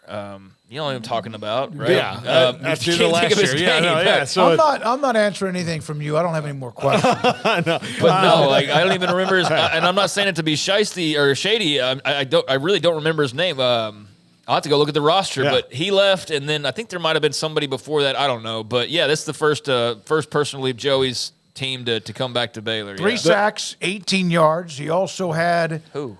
Steve Linton. Quarterback pressure. I was talking about the other. Yeah. And fumble recovery and a couple of caused fumbles last year for Linton at Texas Tech. They need help on defense. So, welcome aboard, and let's see what he can do. A.J. McCarty is who I was trying to think of, yeah. Congrats to Steve Linton on his decision, and look forward to getting to know him here down in Waco pretty soon. I'm going to grill Kim Coulter on Steve Linton, too, here in just a moment, since he knows everything Texas Tech. All right, when we come back, Evan Miyakawa around the corner. Some other basketball news and notes from over the weekend, including games tonight, and Jed Drenning, who covers West Virginia, just couple of pictures from him. He's been on this show many times, sideline reporter for West Virginia football. A couple of pictures from him from Morgantown, and this is 365 Sports. Waco Custom Marketplace is your hometown grocery store with a full-service butcher shop and bakery. Hi, this is David Smoak. The butcher shop can take your customized orders for seafood, pork, and poultry and custom cut your favorite steaks from bacon-wrapped fillets, sirloin steaks, bone-in ribeyes, boneless ribeyes, and even prime rib. Cut specifically the way you want, the thickness that you want. They're all delicious. They have Norwegian salmon, mahi-mahi, catfish fillets, sliced ham or turkey, variety of cheese, and several options of sausage links, and even regular jalapeno or cheese snack sticks, fresh chicken breast or whole chickens, sliced bacon, pork chops, and ground beef, marinated beef or chicken fajitas, and always large briskets and tri-tip available, plus fresh vegetables. So the great product, customer service, and tradition continues at Waco Custom Marketplace, a full-service butcher shop and bakery, open Monday through Saturday. The Bauer family, Waco Custom Marketplace, 425 Lake Air Drive in Waco, or WacoCustomMarketplace.com. One size fits all. That may be all right for an adjustable belt or cheap sunglasses, but when it comes to your financials, no one wants a one-size-fits-all strategy. Ben Erlinson, your Edward Jones financial advisor, knows that his most important goals are yours. That's why he takes the time to understand your needs, knowing you. That's how Edward Jones makes sense of investing. Ben Erlinson, 100 North 6th Street in Waco, 254-759-8533. Edward Jones, member SIPC. Baylor Scott & White Southwest Sports Medicine and Orthopedics, the team physicians for Baylor Athletics, diagnosing and treating all sports-related injuries, including concussions. These specialists also provide orthopedic services for athletes and non-athletes alike, whether it's knee or shoulder pain, a wrist injury, orthopedic spine care, and even an arthritis and total joint clinic. Trust the doctors Baylor Athletics trust. Baylor Scott & White Southwest Sports Medicine and Orthopedics wants to get you back in the game. TFNB Your Bank for Life is the official local bank of Baylor Athletics. Find out why more Central Texas are making TFNB their bank for life. Sign up for our Edge checking and savings accounts to earn interest or cash back. With 5 convenient locations and an award-winning mobile app, banking has never been easier. TFNB Your Bank for Life. Member FDIC. Did you know that 1 out of every 4 men have symptomatic low levels of testosterone and don't even know it? And if you think you're too young to worry about it, guess again. Low T levels can make you feel tired and grumpy, raise your cholesterol, and cause weight gain. Petty Clinic Low T can set up same-day blood screening and results. So if you're tired of being tired, call or go online at pettycliniclowt.com. It's a private clinic with an atmosphere catering to men. Affordable, only $165 a month, including lab work, office consultation, testosterone injections, and follow-up visits, compared to $300 or more a month in Dallas or Austin, and you don't have to drive 90 miles one way or the other and fight the traffic. Petty Clinic Low T has board-certified physician consultations and will provide the best form of brand-strength testosterone. Contact Petty Clinic Low T for increased energy, improvement in sexual desire and performance, mood, concentration, even a decrease in body and belly fat. Just off Highway 84 and Old Hewitt Drive in Woodway, pettycliniclowt.com. Cars priced right, day and night.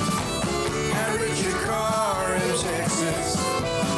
Trucks built for you, red, white, and blue. Average your car in Texas. Cars that zoom with lots of room. Average your car in Texas. Count on us, a dealer to trust. Average your car in Waco, Texas. This is 365 Sports, powered by SicEm365.com. The 5 o'clock hour is sponsored by Edward Jones Investments with financial advisor Ben Erlinson, who'll navigate you through today's financial climate. Edward Jones, making sense of investing. Now here's David Smoak, Paul Catalina, and Craig Smoak. Evan Miyakawa will join us here momentarily, but a couple of notes from over the weekend. Do you have the BYU picture, Garrett, that I sent to you in Lubbock? Yeah, I got this. Texas Tech won the game. Nice win for Grant McCaslin and company. BYU had a nice first half, and then Tech eventually wore them down. There's supposed to be a picture attached to that. All right, let me find it. Hang on. Greg Wrubell, who we've had on this show, the voice of BYU, there was 100 or so BYU fans that met with the team at the arena and had dinner with them or lunch with them the night before. And it goes to show you that's one of the things that BYU has brought to the table is how they travel. And they surely can. And there was a great picture. That's why I put the tweet up with Greg Wrubell up in Lubbock, but a nice win for McCaslin and also Texas Tech. Yeah, I think that's like one of the, other than the fact that like they have this gigantic fan base that's going to watch on television every time they're on, but the fact that they like just show up, whenever they're playing anywhere at any sport is a huge deal. Like you're going to sell tickets to BYU games no matter where they are. That's a draw. And in the, mart of competitive commerce that you're in college athletics where you're trying to get your bottom dollar up, every little bit helps, and especially when you had a fan base like BYU who BYU's coming to your town, like so are the fans, so it's a good thing. All right, so there's that. Also, Jed Drenning, Morgantown, they stormed the court. That's a great win for them against KU. Anytime you beat Kansas in men's basketball, it's a great win. And they stormed the court. And I kind of took my eye off this game, thought KU was fine, and then here come the Mountaineers. Yeah, it was a really nice win for WVU. They needed it. I mean, I think we were talking at the tail end of last week when we were speaking a little bit about hoops of just kind of where they were. I mean, they're not Oklahoma State, but they are, they were struggling a little bit, and they needed some good news, and so that certainly applies. Beating Kansas is a big deal, and don't blame them whatsoever for rushing the court, and good thing that just, Caitlin Clark wasn't out there running around, I guess, but everybody ended up safe, and good for the Mountaineers. I mean, that program's been in some need of some good news and some fun, and so they got a lot of fun there this past weekend. Just another Saturday in the Big 12, right? I mean, you can't predict anything, and they've been in a bad way. Kansas is coming off a loss to UCF and then drilling Oklahoma State. I mean, absolutely threw them in the wood chipper. And then you got, everything else happening around you. You go to Morgantown, you can kind of scratch that tough place to play off your list and get out with a win, and they didn't. But that's the rest. Earlier on Triple Option, I'm looking at the chat room and everybody's talking about, oh, this team scares me. This team's no good. This is that. I'm like, guys, like they were talking about Baylor in particular. I was like, look, they lost to Kansas State in a game they probably should have put away, but they're in the octagon and it went to double overtime. They lost to Texas at the buzzer after Texas pretty much had their nuts taken out from them, by UCF and all that. And then they lost it at a buzzer. Like, it's the Saturday in the Big 12. That's how the Big 12 works. You have ebbs and flows. If anybody's going to go through and dominate it, then back up and just polish the trophy for them. But that's not how it works. Well, here's why. This is the top 25 for this week. Here are the teams in the Big 12. You turn around, you get slapped. Houston, KU drop, but still 7. Oklahoma, Baylor, 20. You have Texas Tech, BYU 21, and Iowa State at 23. It's going to be this way. UT was miserable after the loss and all the drama following the loss to UCF. You knew they were going to play better, and they did. And Tyrese Hunter's fantastic, and all their stars played well. Dessou, Hunter, Asmus, all of them they all played well. And even then, that game at home went down to just a great individual play by Tyrese Hunter. Just a fantastic play for him and a win for UT. It's a battering ram. So tonight, college basketball. Number 3 ranked North Carolina. They're just kind of taking care of business. They're at home tonight on ESPN, 6 o'clock tip against Wake Forest.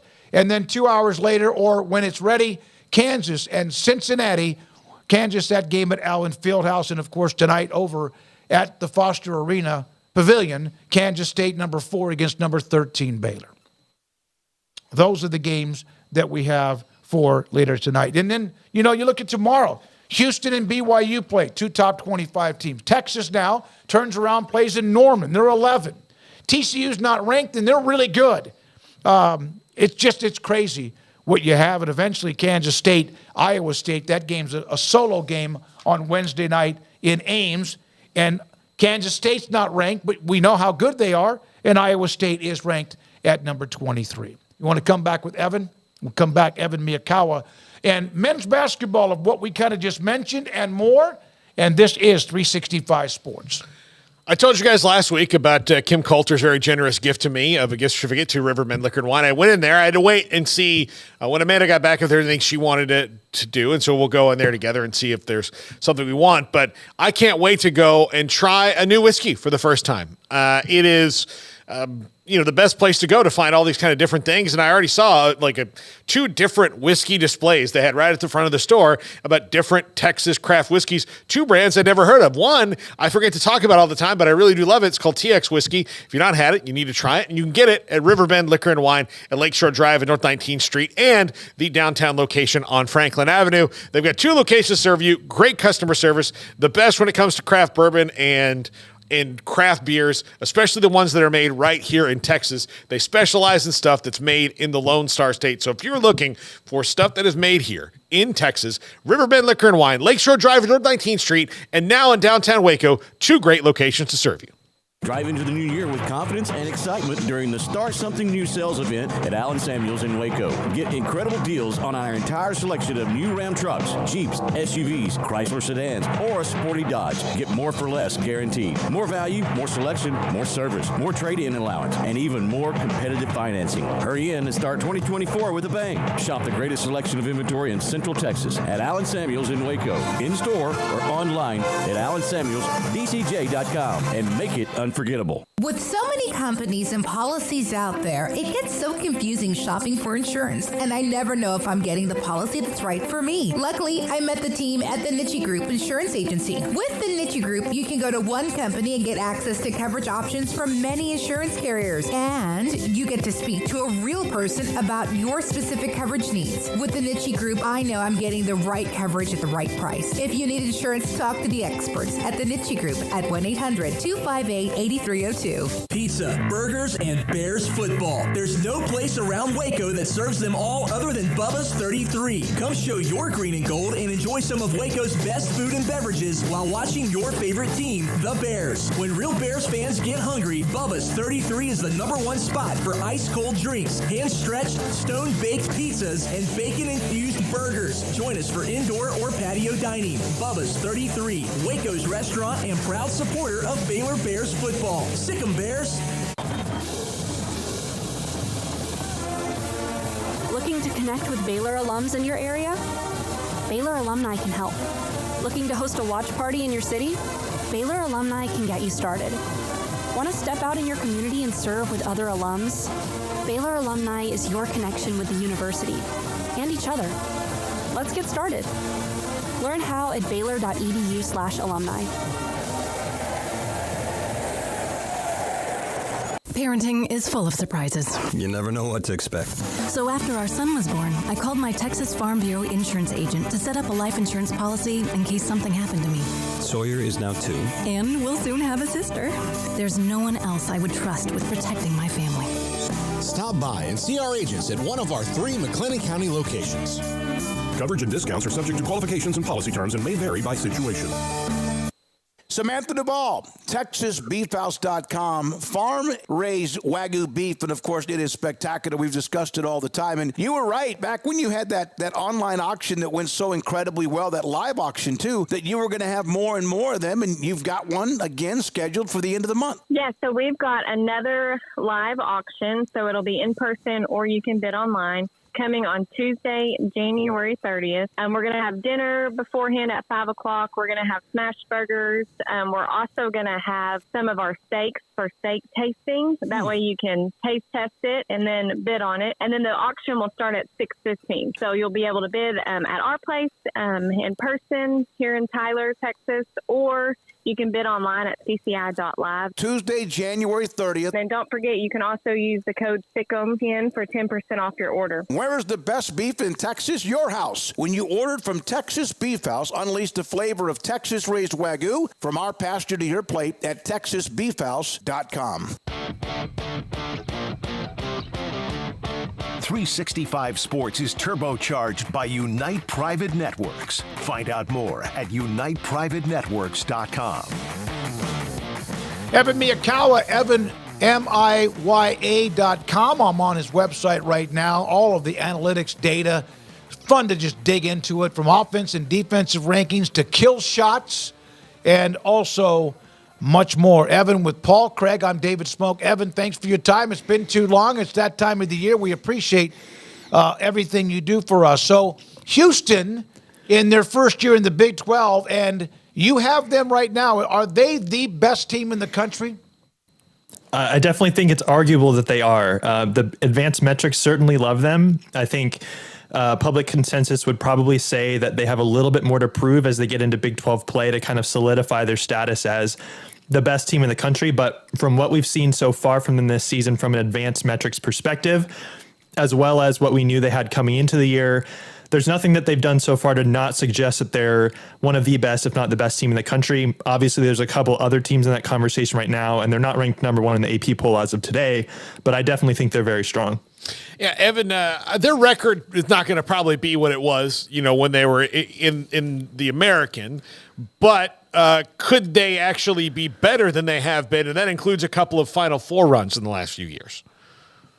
Yes, I definitely think so. Their defense, once again, this year is incredible.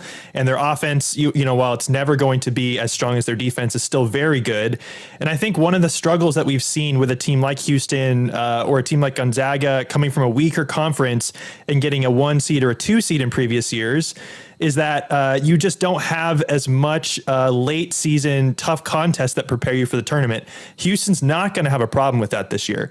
So I think it's very likely that they might even lose 5, 6, 7 Big 12 games and still be super strong come tournament time because they're battle tested and they'll be ready for really whatever's thrown at them in March Madness.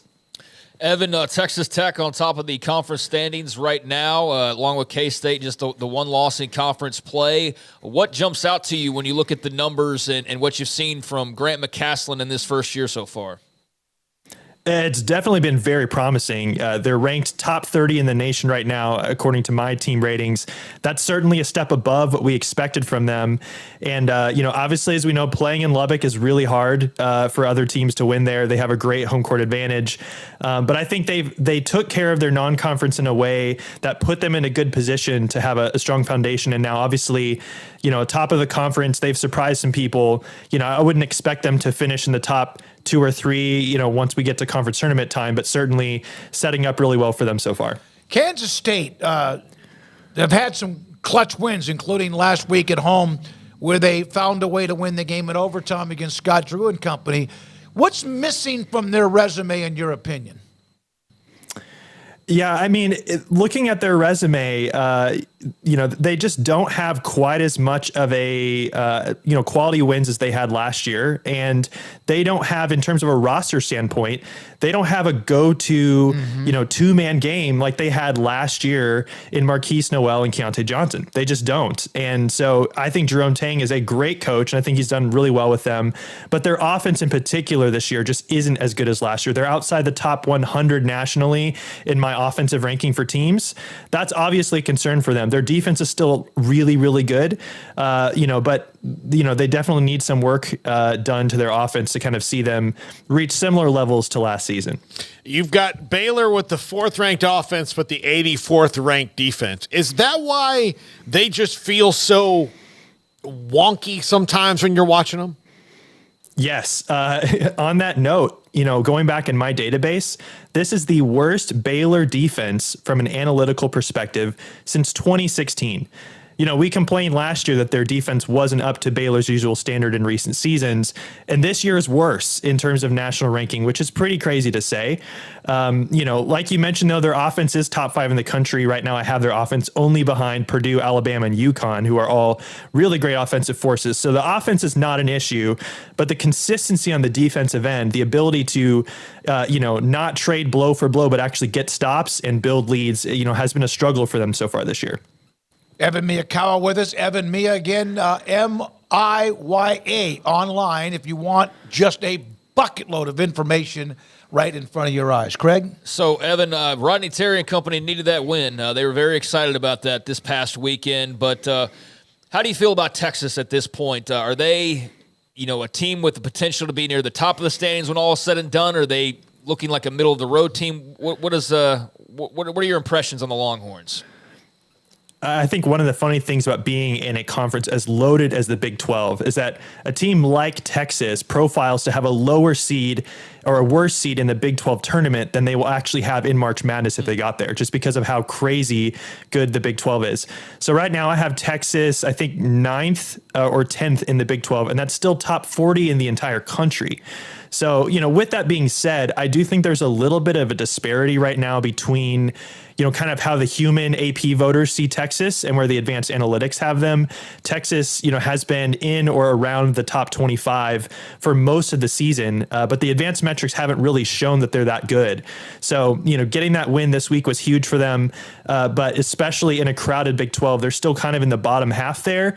And so there's, a lot of potential for if they don't continue to improve, having multiple game skids and being kind of in trouble when we get around to March. Evan, I don't know how the numbers bear this out, and this is just me watching Texas. And look, they played really well the other day, but have not played consistently throughout the year. They have a lot of really good parts, but they don't seem to work together all that well all the time. The other day, offensively, they were fantastic. I mean, especially in the first half, couldn't miss. They have things that should make you think, okay, this is a team that can go, but for whatever reason, they can't make it work well together. Is there a numerical way to explain that? I think kind of on that note, one thing I've noticed about their roster is that, like you said, they have a lot of really good pieces, but I don't think they have one player who is their dynamic, dominant player who is going to always have the offense run through them and is going to kind of connect all the other pieces. I think they got Max Asmus this offseason to be that, and I think he's been pretty good, but he's not been spectacular. His offensive rating on my website is the best on the team, but his defense is very lacking still. They, have a bunch of good players, but none of their players are ranked inside the top 100 nationally. And for a team of their caliber, you would hope that you have a player on the team, who has value, who brings value to the team when they're on the court, who's kind of in that top 100, top 50 range. They've got a lot of dudes, but as I said, they don't necessarily have one go-to player who I think is going to be reliable for them, kind of in the same way that you've seen from maybe some Texas teams in the past or other teams in the Big 12, thinking about a Marquise Noel and what he did in the tournament last year. So, you would hope that you have some stars emerge.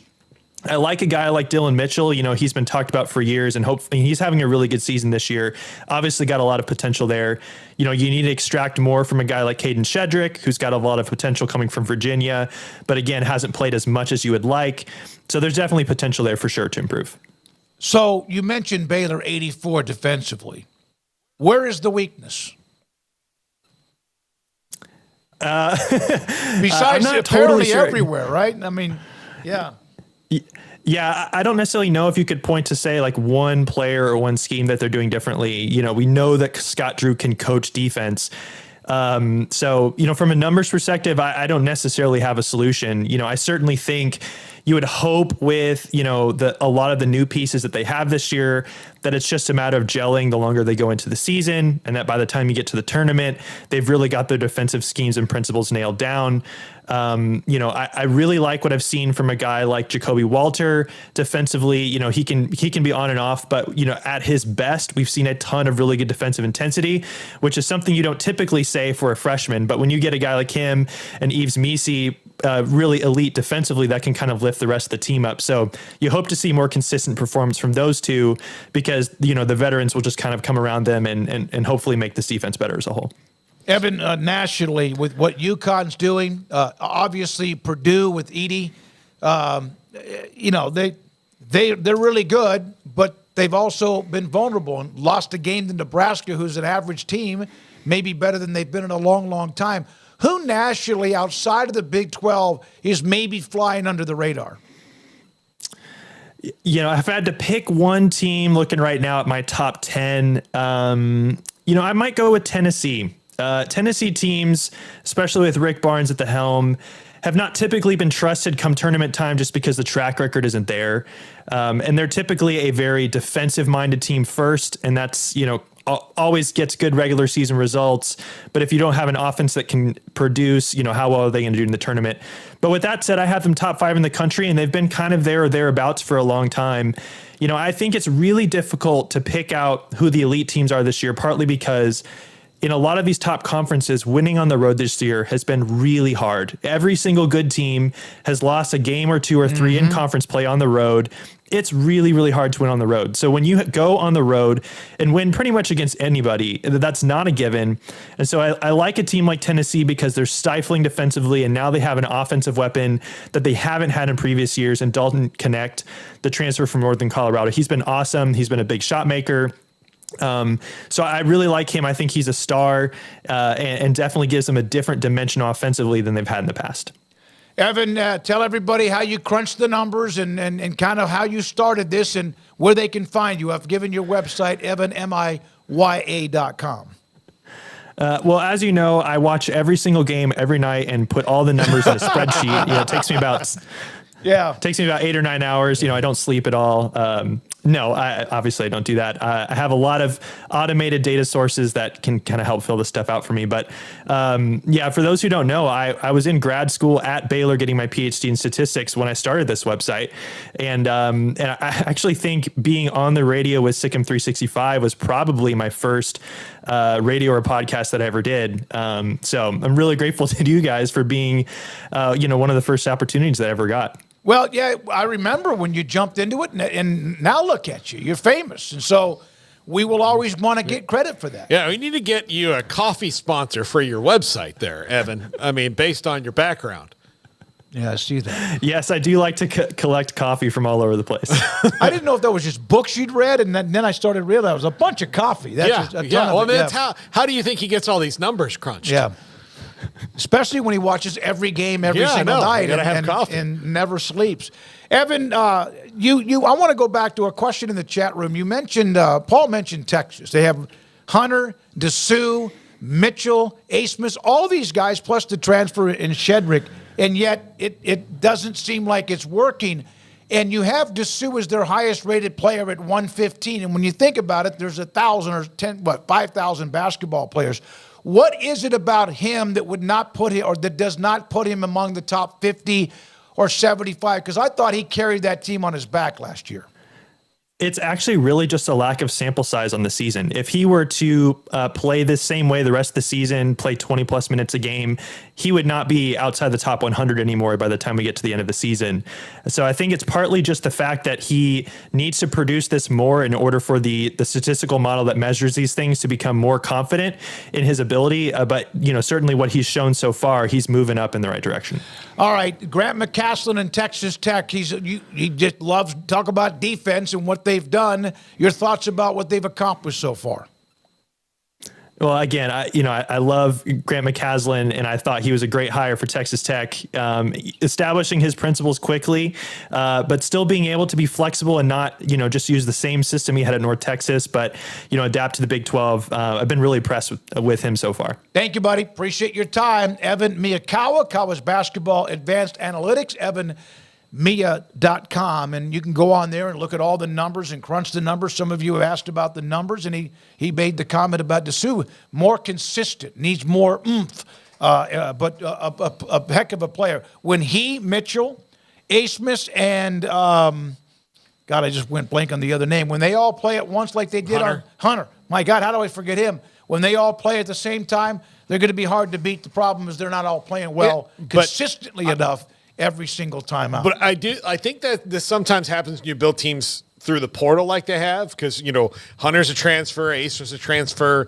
Mitchell, obviously they recruited him, Dessou's been there for a while, but there are kind of those things where I think sometimes, and like Baylor's kind of going through this a little bit, like you grab things that you need, but it's really hard to make things gel together in a year, and especially when you really only going to have 1 year with Tyrese Hunter and Max Asmus together, right? So those things are like, they have really good parts, but they just don't seem to, work together. Like with the transfer portal, and college basketball was ahead of the pace on that, right? Mm-hmm. Sometimes you're just going to have like the chemistry. The Baylor team that won it all. I see people referring to that team. Stop.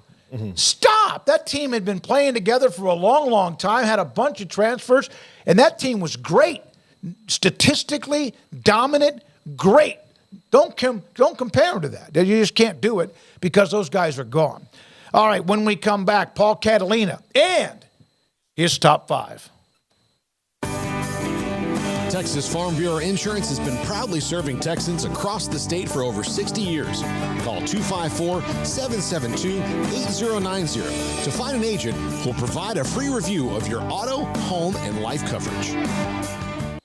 Boozers is the wedding ring store and more. If you're ready to get engaged or already married and want to upgrade your wife's ring for a special anniversary, Boozers is the place to go. With the largest selection of premier quality diamond engagement rings and wedding rings in Central Texas. They have 7 cases with over 300 styles of rings from top designers like Natalie Kay. Choose from yellow, white, or rose gold, plus beautiful top quality loose diamonds. With an in-house jewelry, they can also custom make anything you want. Bring in a picture or drawing and let Boozers create your one-of-a-kind pendant or ring. They can even use some of your old gold and diamond jewelry to create something new.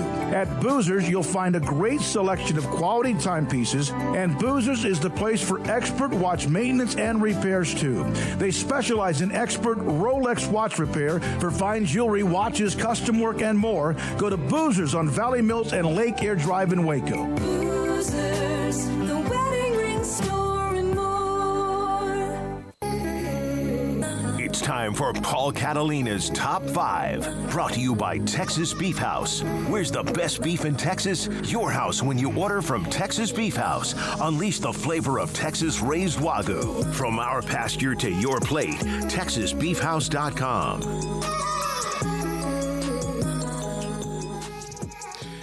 Welcome back.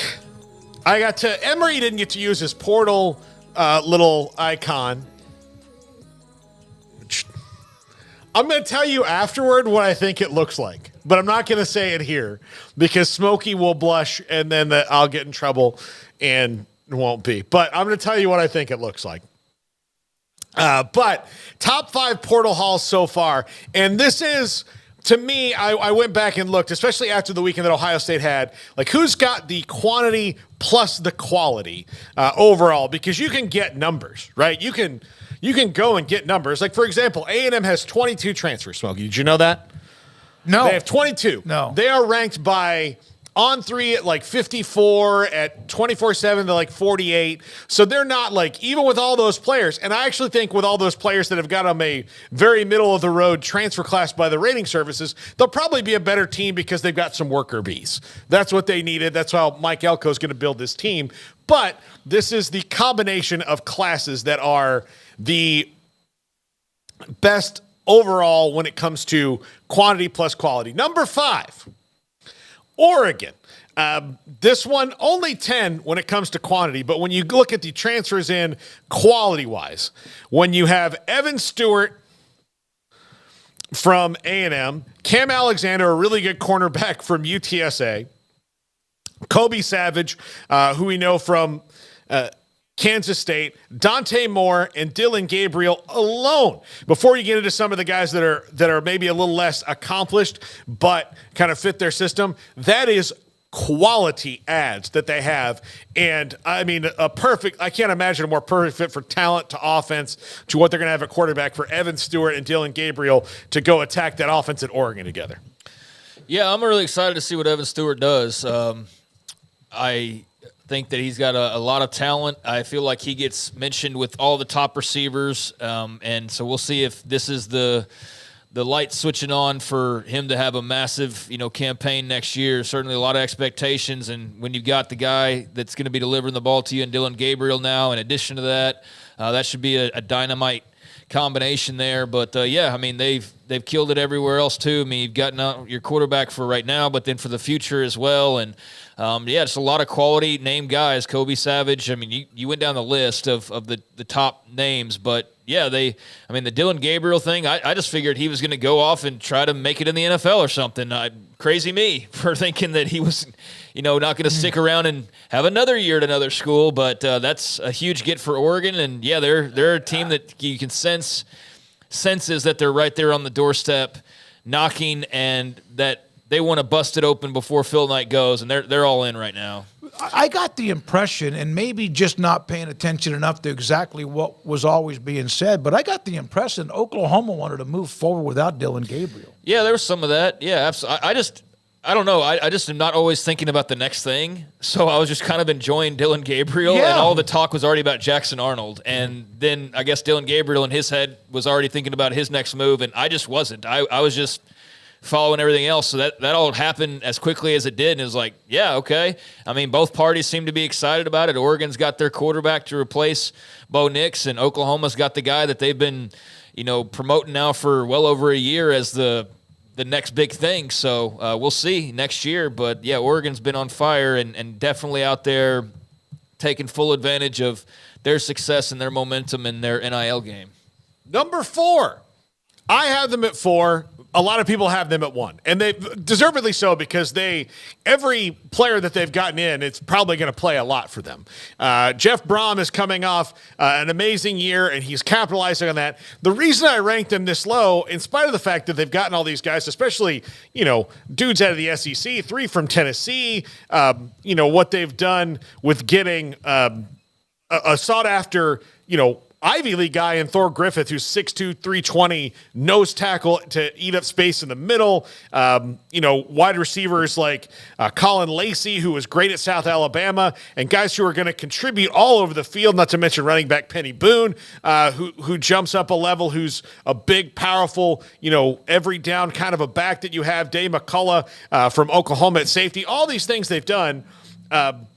They're going to have to replace Jack Plummer, who was the bus driver's bus driver, and they're doing it with Tyler Shuck, a player who is, I believe, better than Jack Plummer, but is less healthy than him, and that reliable. You're not any good if you're not reliable. And so that's where I get nervous about Tyler Shuck, who's had injuries everywhere he's been. So I guess theoretically they're thinking they can protect him better than Texas Tech did the last couple of years, but the problem is that I thought they maybe could have, with the Brahms, waited for or made a different quarterback choice. That didn't happen, but outside of that, and even that might work out for them, because if Tyler Shuck's healthy, we know that he can play. It's just the relying on somebody who's not been consistently healthy to do that in this last year in college, to me, is a bit of a stretch. But outside of that, they've done absolutely fantastic roster building at Louisville. Yeah, I mean, I can't comment too much on the actual roster building. I mean, they brought in a ton of guys. That's what they've done. I mean, they've got, 25 transfers? Yeah, 24. Yeah. Okay, so that's part of the reason why you're so high in the rankings. You've got 24 freaking guys coming in. Mm-hmm. So, yeah, they're definitely building that roster and making it over. I don't know to what degree the quality will be when it's all said and done. But, yeah, they're hard at work, and they've made massive changes over there. And I'm like you. I think you could have probably waited and had more options at quarterback, but clearly they saw something liked in Tyler Shuck, and you trust their judgment on that. And if he's healthy, then he's a really good player. But there is that caveat of if he's healthy. So hopefully Tyler Shuck is healthy, because this is his last ride for, as far as we know, right? Yeah. There's not another year out there waiting for him. Maybe there is, but so you hope that he's going to be able to go out with a bang if you're Louisville. And the rest of it, we'll see. They've added a ton of guys though. Number 3. And this is also volume, quality, and quantity. Ole Miss, this shouldn't be a surprise. I'm not even including the JUCO guys that they got in here. That's more of the signing day class, but they have 4 of the best or 5 of the best JUCO guys coming into their class as well.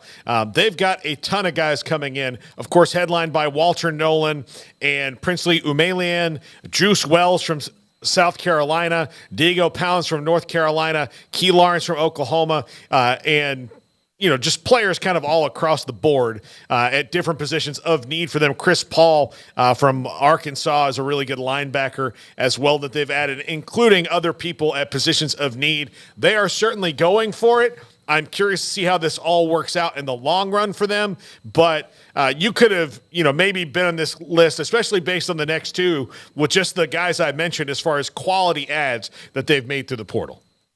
Yeah, they've been very busy. I mean, the number 2 overall guy, according to one of the services, the number 10 overall guy, according to one of the services. So, 2 of the top 10's not bad. And then I think they've got like 3 of the top 20 and so on and so forth. So, yeah, they've been very busy. I think that they, up until, Ohio State got active, and it was probably them in Oregon, right, as far as the 2 who have been the biggest splashes out of the gates when it comes to the transfer portal. And, yeah, you've got to love getting a guy like Walter Nolan into the mix and Princely Human-Milan.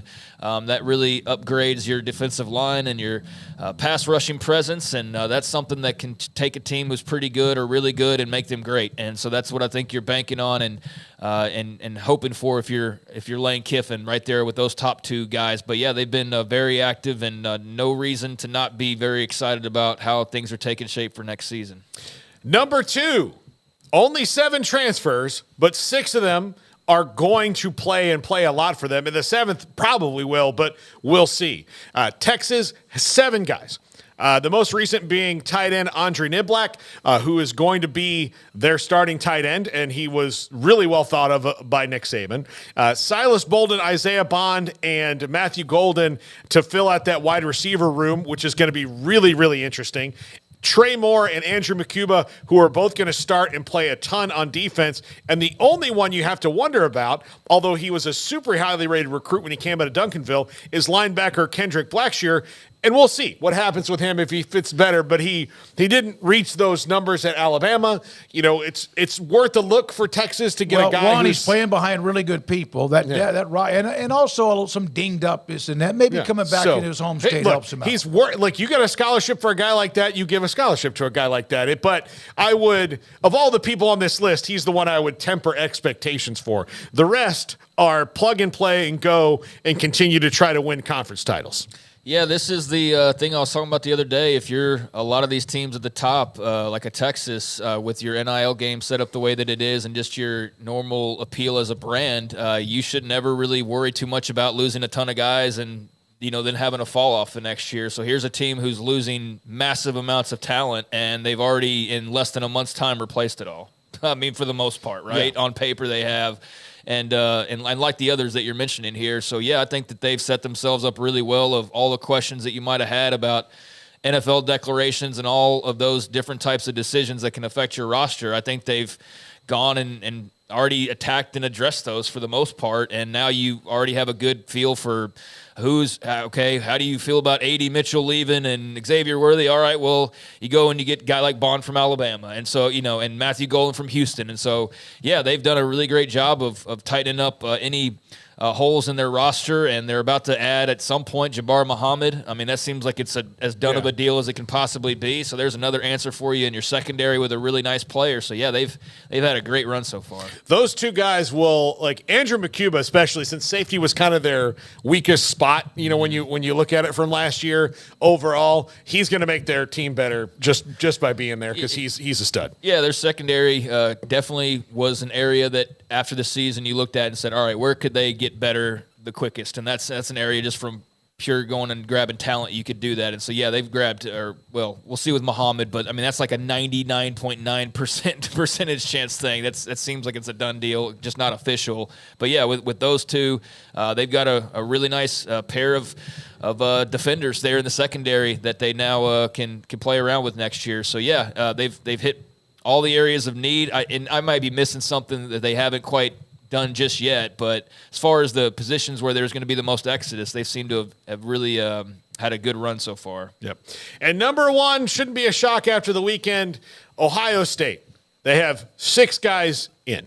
They also, look, and this isn't portal, but they pretty much retained most of their roster, save for a couple of guys from last year. Like, they really have a lot coming back, especially on the defensive side of the ball.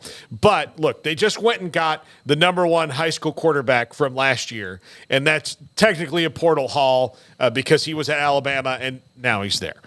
They went out and got the best player overall in the portal in Caleb Downs, who was fantastic and the best freshman in the country at any position last year. They got him. They got the best running back probably in the SEC in Quinshon Judkins. He now goes and will be paired with Travion Henderson.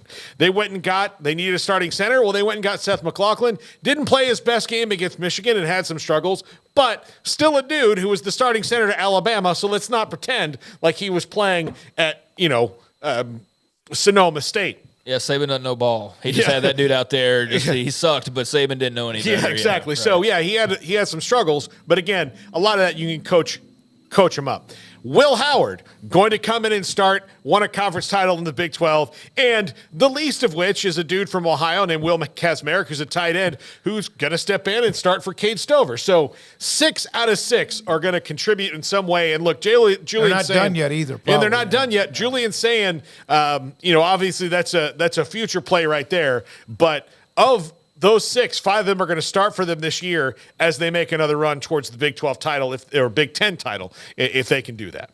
Yeah, I forgot Silas Bolden as well with Texas and wide receivers. Should have thrown him in the trio of receivers they've gotten. But, Ohio State would not have been number one probably before last week, right? But now with the little run they've been on here, just putting them over the top, and they've got reasons to get excited. I mean, it's fun when your team's out there and picking up talent, and Ohio State's been on a nice stretch of that, and you know what? They have to. I mean, it's not like a position of luxury. I mean, they are in a position of luxury as Ohio State, but and other programs all have pressures as well. But, I mean, this is your typical pressure, and this is also your arch rival's been beating your ass here lately, and they just won the national title, and it's been a while since you've done that, and you better get some gears pumping here and get back to beating Michigan and being the top team in the Big Ten that's now about to be more crowded with a pair of playoff contenders rolling in Oregon and Washington, making it more crowded. Not to mention we have no idea what USC is going to be like and UCLA. But Ohio State was in the strongest position of any school up to a couple years ago, and now they're number 2 in the Big Ten. They kind of remind me of Clemson. They were really good, and then they're still good, but they're not what you expect because somebody else beat you. Yeah, I mean they're about as good, and they're a top 5-10 team, but they're just not as good as their arch rival these last couple of years. And so that's all that matters. Is it'd be one thing if Clemson or Texas or whoever was beating them, but the fact that you're not only not hoisting a national championship for another year in a row, but the team that you hate more than any other is the one now doing that. I mean, Ryan Day, that clock's ticking, and he knows it, and they know it, and so they've got to be all in, and they would be regardless, but I think there's that extra pressure now. So I like what they've done, Judkins and Will Howard and et cetera. They're very interesting moves, and that's going to be a fun team to watch moving forward. All right, Paul, thank you very much. Don't forget, if you can, before you leave, if you haven't hit the like button, we appreciate that. If you have not subscribed, we appreciate that. Pass the word along. We appreciate that. Those of you who watch, listen, or all of the above on 365 Sports, for Emery Winter, who's putting together tonight, 365 Sports tonight, 10:30 on the local CW. Appreciate his time. Jack McKenzie. Also, Garrett Ross running the mothership and weaving through, so many different transactions, so to speak, when it comes to college football and athletics. Paul Catalina, Craig Smoak, I'm David Smoak. Thanks to you, our sponsors and audience. Good night, 365 Sports.